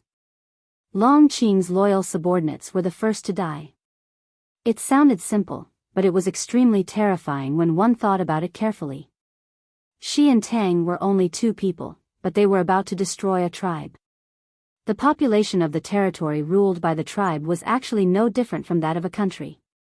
There were tens of thousands of elite cavalries, endless support from Haotian Taoism, and countless powerhouses in the see-through state and knowing destiny state. But they destroyed it just like that. When Ning Ke was fleeing with Sang Sang on his back, he always had the feeling of fighting against the whole world alone.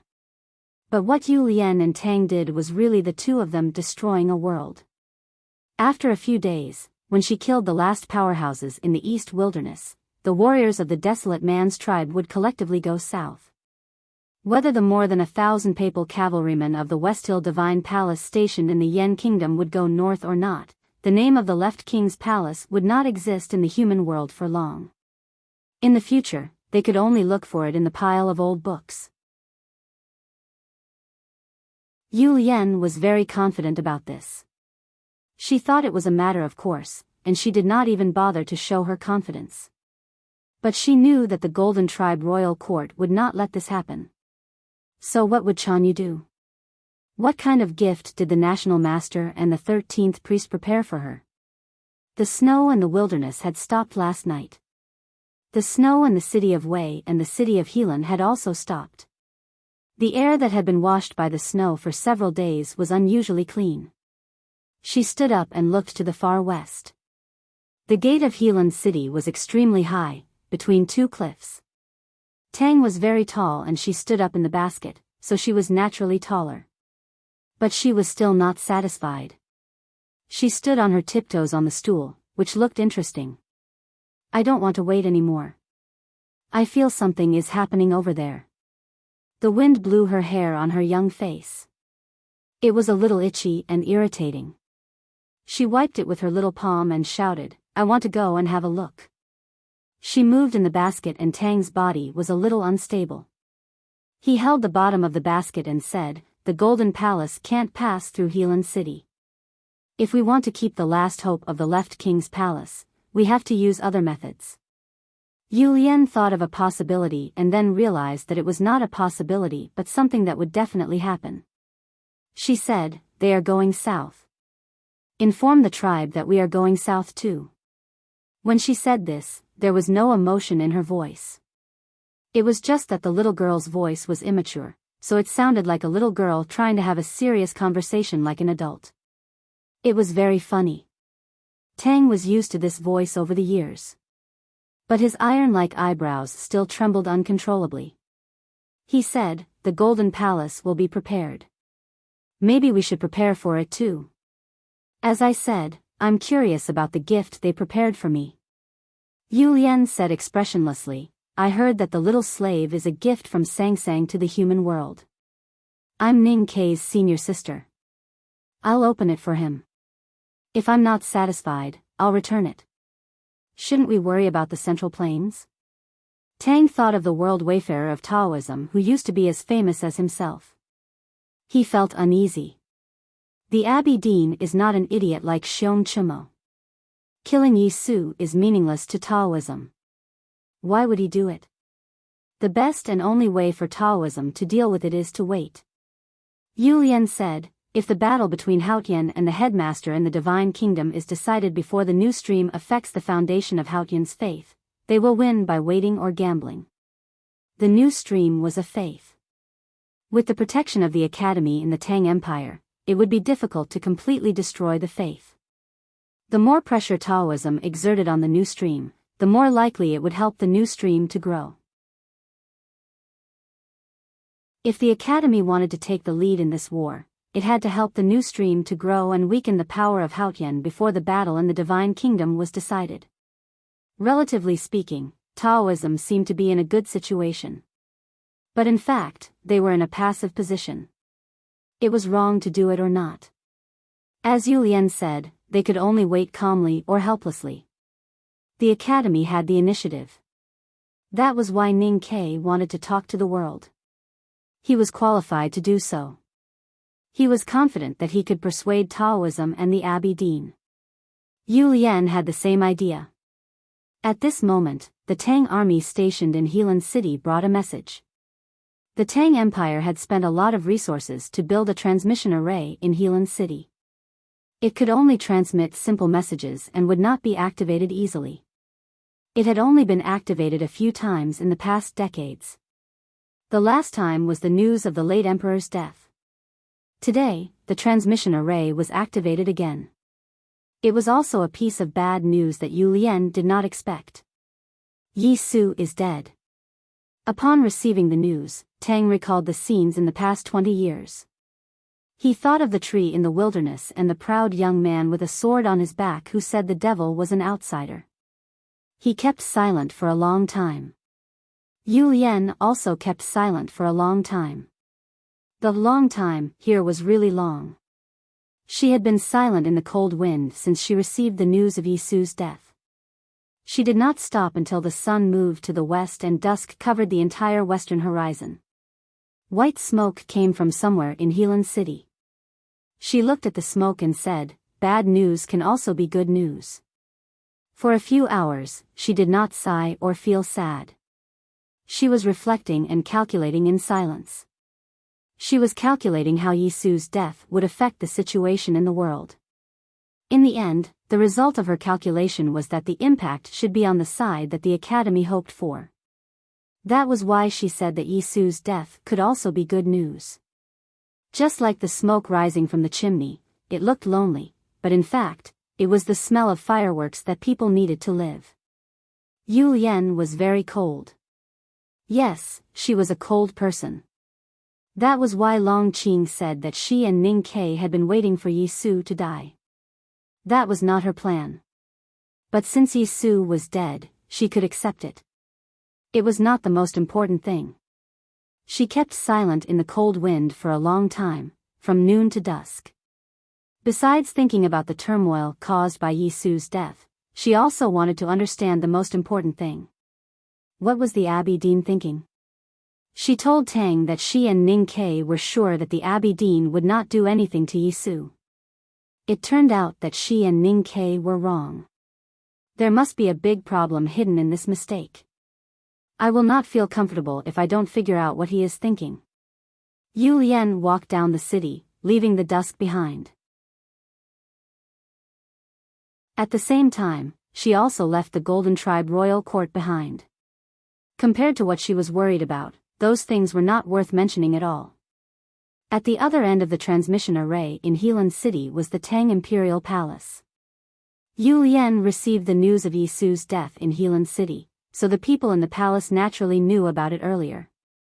The atmosphere was extremely depressing. Li Yu's face was a little pale. She did not know whether it was because of the lack of sunshine in recent years or some other reason. She looked calm, but her hands clenched on the chair, looking a little uneasy. In fact, not only was she uneasy, she was also very nervous and even afraid. But she was the regent princess, and she had to set an example for the emperor, so she could not show too many emotions. The young emperor was getting older and would officially ascend the throne next year. He had been educated by Mr. First, and he had performed extremely well both in virtue and ability. But he was still a young man, and today he encountered a situation that he had never encountered before.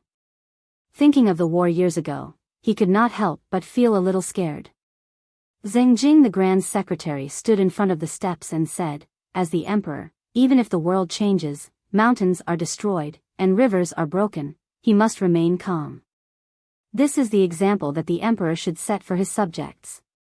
The young emperor looked at Li Yu nervously and said, "I understand, but I am a little worried about whether 13th uncle can stop that person." Zheng Jing, the Grand Secretary, shouted sternly, "So what if he can't stop him? It's not like that person has never entered Chang'an."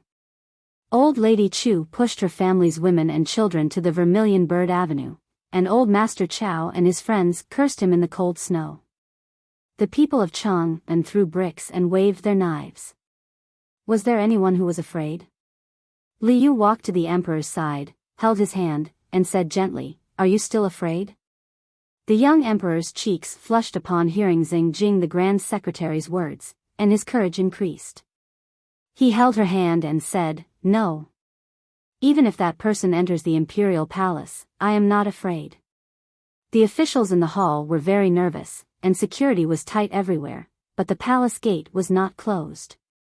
The main gate of the Tang Imperial Palace was wide open, as if it was ready to welcome guests from afar. All the civil and military officials in the court, and even the ordinary people in Chang'an, were preparing for battle. It was not because of Yi Su's death, but because of something else.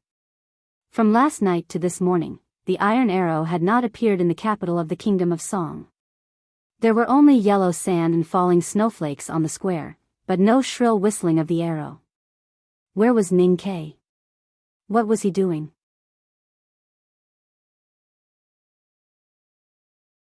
It was the sweat in his hair. He held the iron bow and looked at the arrow. The sweat overflowed from his hair to his face, and melted the snow between his eyebrows. The iron arrow did not leave the bowstring, because there was someone in front of it. From last night to this morning, he had been aiming at that person. He could not pay attention to what was happening elsewhere. For Ning Ke, that person was the most terrifying opponent, and also the sweetest bait. Because of fear, he had to aim at him. Because he wanted to shoot the enemy, he had to aim at him. In front of the city wall of Chang'an, there was a Taoist in indigo. In the snow, there was a Taoist in indigo. Ning Ke's iron arrow had been aiming at him since last night. The Taoist in indigo put his hands behind his back, and looked calm, as if he did not care about being aimed at by the iron arrow. The primordial 13 arrows were legendary killing weapons. The proud young powerful man of the barbarian tribe, Ada, did not dare to move, and the drunkard was scared out of cold sweat. But the Taoist in indigo did not care at all. In the wind and snow, his indigo robe fluttered. Fluttering like an immortal. Just like in the past. Back then, he fought in Chang'an alone. Today, he left Peach Mountain and came to Chang'an again. He stayed in the wind and snow in front of the city for a night. Ning Ke pulled the bow all night. The night passed, and the morning came. The torches on the city wall were extinguished one by one, but he was still bright. He was like a torch, attracting Ning Ke's sight, locking his iron arrow and spirit. Even if Ning Ke could see the whole world, he could not do anything. Because he was the most powerful person in Taoism. The most powerful person in Taoism for thousands of years.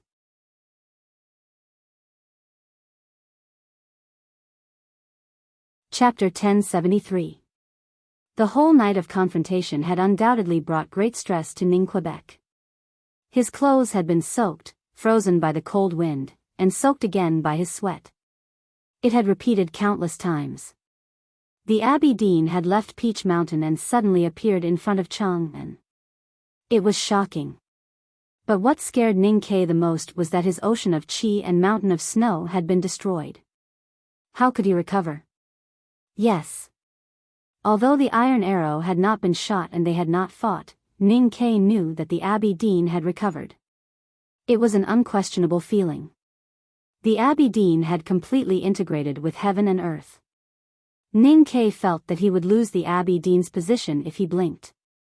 It was like the knowing destiny state, but more wonderful. After a night of confrontation, Ning Ke had enough time to think. He thought a lot, but he could not get any answers. He could not understand what had happened to the Abbey Dean, so he could only focus on other things. He tried to figure out what was happening in the Peach Mountain and the Kingdom of Song through the Abbey Dean's arrival. Obviously, the peace talk had failed. Did the Abbey Dean really want to kill Yi Su? What about Yi Hongyu? Was he not worried about the division of Taoism? Was he so confident that he could defeat the academy? Ning Ke wanted to see the division of Taoism, so he asked Chu Yuxian and Chen Qi to bring those words to Yi Hongyu. But he did not want to see the current situation. Because everything was out of his calculation, which made him very uneasy. The city gate was closed. The wind and snow were everywhere. The Tang army guarding the city had withdrawn. All of a sudden, the Abbey Dean looked toward the east. Ning Ke glanced at the east with his peripheral vision. The Abbey Dean had not spoken since last night. But he suddenly said calmly, "You said you wanted to talk to the world. I want to talk to you too." Ning Ke wanted to talk to the world. In a sense, he wanted to talk to the Abbey Dean. The Abbey Dean wanted to talk to him, but he wanted to talk to the whole world. The Abbey Dean pushed the wheelchair down the cliff and floated down Peach Mountain, which proved that his ocean of chi and mountain of snow were recovering. He would be as invincible as before. This was a very important moment. At this moment, the first sentence he said to the world was simple, but it was like a thunderclap. He turned his eyes from the east and looked at Ning Ke on the city wall. "Yi Su is dead. Yi Su is dead." Or, "I killed Yi Su." Ning Ke was silent. He was neither angry nor sad, nor did he ask for details. Just a moment ago, he had also felt the strange changes between heaven and earth by the eastern seashore. He had vaguely heard something. His silence didn't last for too long. He sighed, and then he smiled. His smile was a bit bitter, because right now, his mind was a bit blank, and he didn't know what to do. Then, is Yi Hongyu also dead? He was not asking the Abbey Dean. It was more like he was asking himself with a strong negative attitude. But he knew that Haotian Taoism would definitely kill Yi Hongyu before killing Yi Su. One was the founder of the new stream, and the other was the great divine priest of judgment of the West Hill Divine Palace.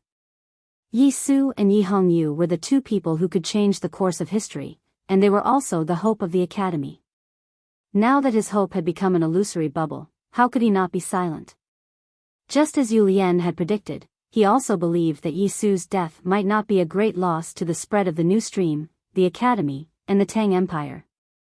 It might even bring some benefits. But he also knew that many things could not be calculated so objectively and calmly. The academy had always understood this.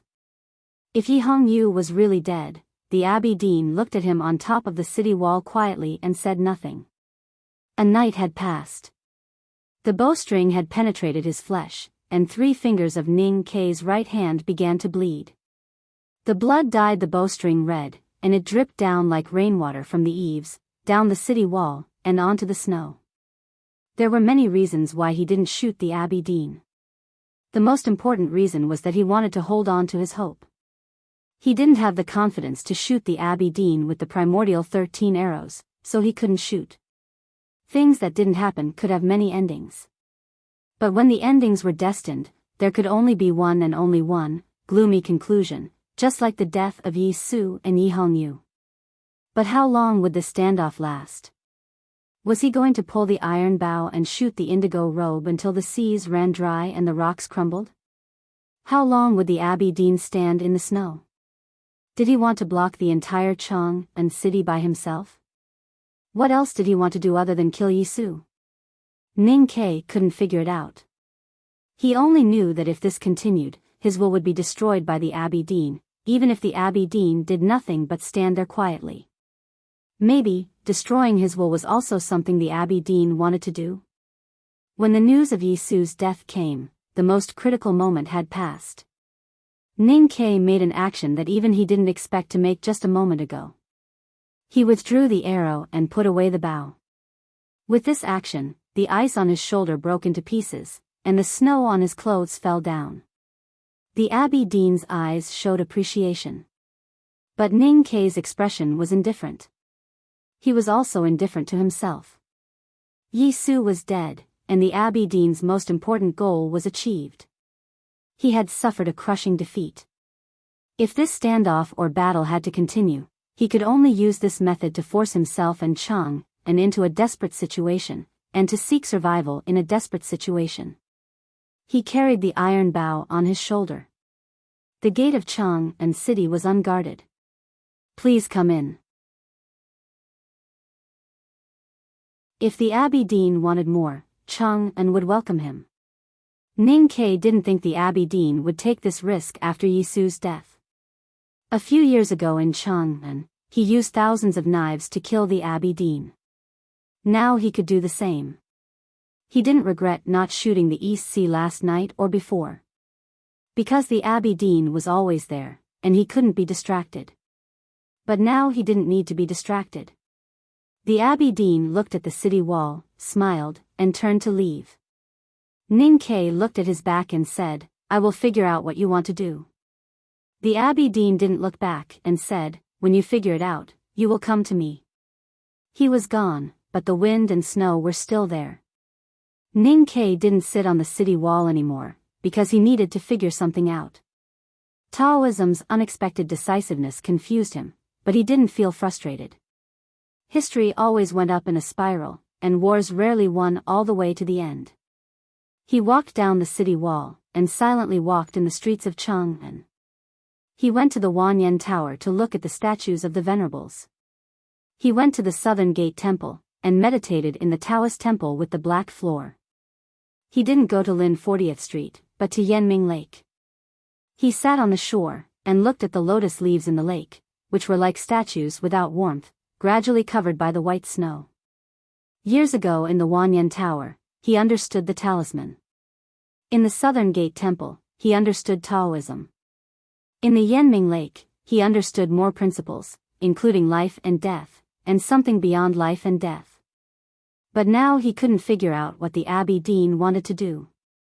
The Abbey Dean was the most powerful person in Taoism, and the Academy's biggest enemy. Even the headmaster of the Academy couldn't erase him from the world. He was also Chen Pipi's father Nisu's teacher. Logically speaking, the Academy should know him well. But it was not until this moment that he realized he was unfamiliar with this person. He couldn't even give a relatively truthful description of this person. He knew that the Abbey Dean's name was Chen Mao, and he was a rare cultivation genius. But he didn't know his preferences, or his views on the world, or his spiritual orientation. Did he want to become a god or a saint, or to be quiet and do nothing? He sat on the shore of Yanming Lake for 3 days and 3 nights, but still couldn't figure it out. He didn't even have a clue. So he got up and left, and the place where he sat was quickly covered by snow. The headmaster Yen Sei turned into ashes and was buried in a wild grave in the suburbs. The eldest brother hadn't come back yet, and he should be looking for Chen Pipi and the others. The second brother was still fighting with the Buddhism sect in the west, the third sister was killing people in the wilderness, and Chao Xiaoshu was waiting for the last moment in the small town. He walked in Chang'an, but he couldn't find anyone. Someone who could guide him. Finally, he walked in front of a brothel, which was the House of Red Sleeves. In this brothel, he once wrote a very famous calligraphy and had many experiences. And in this brothel, there was his real elder, Mistress Jian. Walking to the top floor of the House of Red Sleeves, he bowed to Mistress Jian and said, "Aunt Jian, I have something to ask you." Mistress Jian looked at his tired face and suddenly said, "I want to go to the academy." Since the spring wind and rain, Ning Ke had been sitting in Chang'an and never left the city gate. The academy was in the south of Chang'an, and he had to leave the city if he wanted to go there. After a moment of silence, Ning Ke said, "Okay." The carriage left the House of Red Sleeves, passed the Vermilion Bird Avenue, and went out of the city to the south. It didn't take long for them to arrive at the academy. They ran over the meadow, passed by the cold-resistant plum bushes and withered peach trees, and entered the back of the mountain. Walking in the back of the mountain, Mistress Jian looked at the warm cliff platform, the faintly visible small courtyard in the forest, and listened to the sound of the waterfall. Her expression was a bit complicated, and she didn't say anything. Bypassing the waterfall, passing through the narrow stone wall, they came to the precipice of the back of the mountain, and climbed up the steep mountain path with difficulty. Finally, they came under the wisteria and came to the cliff cave. The wisteria was planted by Sang Sang, and the small building was built by his senior brothers and sisters. Ning Ke stood under the wisteria, looking at the long beans that had long been dried by the wind, and felt a bit lost. Mistress Jian walked to the cliff cave and looked into the dark cave with the help of the sunlight. When she saw the few words written on the stone wall, her expression changed slightly, and her eyes became slightly moist. She seemed to be a bit moved. Those were the words written by Kuharan himself. This is the first time for me to enter the back of the mountain of the academy. Mistress Jian turned around and walked to the edge of the cliff. She put her hands behind her back and looked at Chang and city in the distance under the setting sun. Looking at the white clouds, she said, I thought I would never come here. Those stories were the stories of the elders, so Ning Ke didn't ask, so he just kept silent. Mistress Jian said, actually, I have never liked the headmaster of the academy. Ning Ke didn't understand. He always thought that people like the headmaster could easily win the respect and love of everyone. Why did Mistress Jian say that she didn't like him? Mistress Jian looked back at him and said, because your uncle was taught by him. Yes, although the headmaster of the academy and Kuharan called each other senior brother, that was because Kuharan was too proud. In fact, he was taught by the headmaster of the academy, and at least his view of the world was greatly influenced by the headmaster of the academy. Ning Ke vaguely understood what Mistress Jian meant. If not for the headmaster of the academy, why would your uncle be so interested in the sky? Mistress Jian looked at the sky and said, the academy always says that it looks after the human world, but in fact? When did you really look at the human world? You always look at the sky and always think that one day you will defeat and break the sky. But when did the sky ever offend you? What she said was very unreasonable, especially when she said it in front of this cliff cave. Back then, when Kuharan tempered himself in the cliff cave, the headmaster of the academy ate meat and drank wine by the cliff and scolded the sky.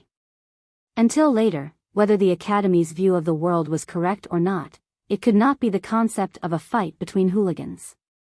He rode a black donkey and held a sword upside down. Lotus was not as good as him, and the Abbey Dean was not as good as him. He was invincible in the world. As long as he didn't get tired of living, he could live for another few thousand years. Then why did he die? Mistress Jian said, because he was so arrogant that he wanted to go against heaven, so he was killed by Haotian. Why did he want to go against heaven? Because he wanted freedom. Why did he want freedom? It was all because of the headmaster of the academy's influence. If not for the headmaster of the academy, would he have died so early? So it was all the headmaster of the academy's fault. Deducing from the conclusion and ignoring Kuharan's own thoughts and choices in the process, it was even more unreasonable to blame the headmaster of the academy for everything. In order to figure out the Abbey Dean's true thoughts, Ning Ke walked around Chang and city and pondered hard by the Yanming Lake. He was exhausted both mentally and physically. Finally, he found his only elder, but he did not expect to hear such unreasonable and irrelevant words. He could not help but sigh that women were indeed unreasonable. After saying this, Mistress Jian directly left the cliff platform and walked down the cliff along the mountain path. She did not say anything and did not pay attention to Ning Quebec. Ning Ke was speechless and could not understand what was going on. Suddenly, he vaguely understood something. Yes, what Mistress Jian said was completely unreasonable. Her words and actions were completely unreasonable. There was only hatred, just like the 2 times when Sang Sang ran away from home and left the human world. From his point of view, it was also unreasonable. This kind of unreasonable, in fact, was also a kind of reason. This was Mistress Jane's way of telling him that when he did not understand something, he might as well ignore it and deduce it from the result without reason. Sang Sang abandoned 20 years of love and thousands of years of companionship in the chessboard. She left him in the human world and mercilessly returned to the divine kingdom. This showed that she was still Haotian. No one could understand why the Abbey Dean killed Yisu. So instead of thinking about the reason, they just looked at the result. Taoism would be seriously weakened, but the new stream would not be suppressed. This was the biggest puzzle for the academy. But according to Mistress Jian's thinking, it was some kind of proof. The final result was that the foundation of Taoism would be shaken and Haotian would be weakened. This was the result. Ignoring the connection between cause and effect, not thinking about the process between the beginning and the end, and not guessing the Abby Dean's intention, one could get close to the truth as long as one stared at the result. The Abby Dean hoped that Haotian would be weakened. This was too absurd, too illogical. It was as unreasonable as what Mistress Jian said. But Ning Ke knew it was true. He looked up at the distant sky and remained silent. Heavens, I'm just forgetting about the heavens. Everyone says that I've forgotten about Sang Sang. I love her so much, how could I forget about her? It's just that she's so high and mighty, so how can I easily make an appearance? Writing a novel is indeed not an easy job. I've been working hard. I hope that I can make everyone happy, and I hope that I can keep writing happily. Shake hands, my dears. Let's have a good time together. You're tuning into the Biyao's Wuxia Chronicles YouTube channel. Don't forget to subscribe and join us on this journey to catch the most captivating stories.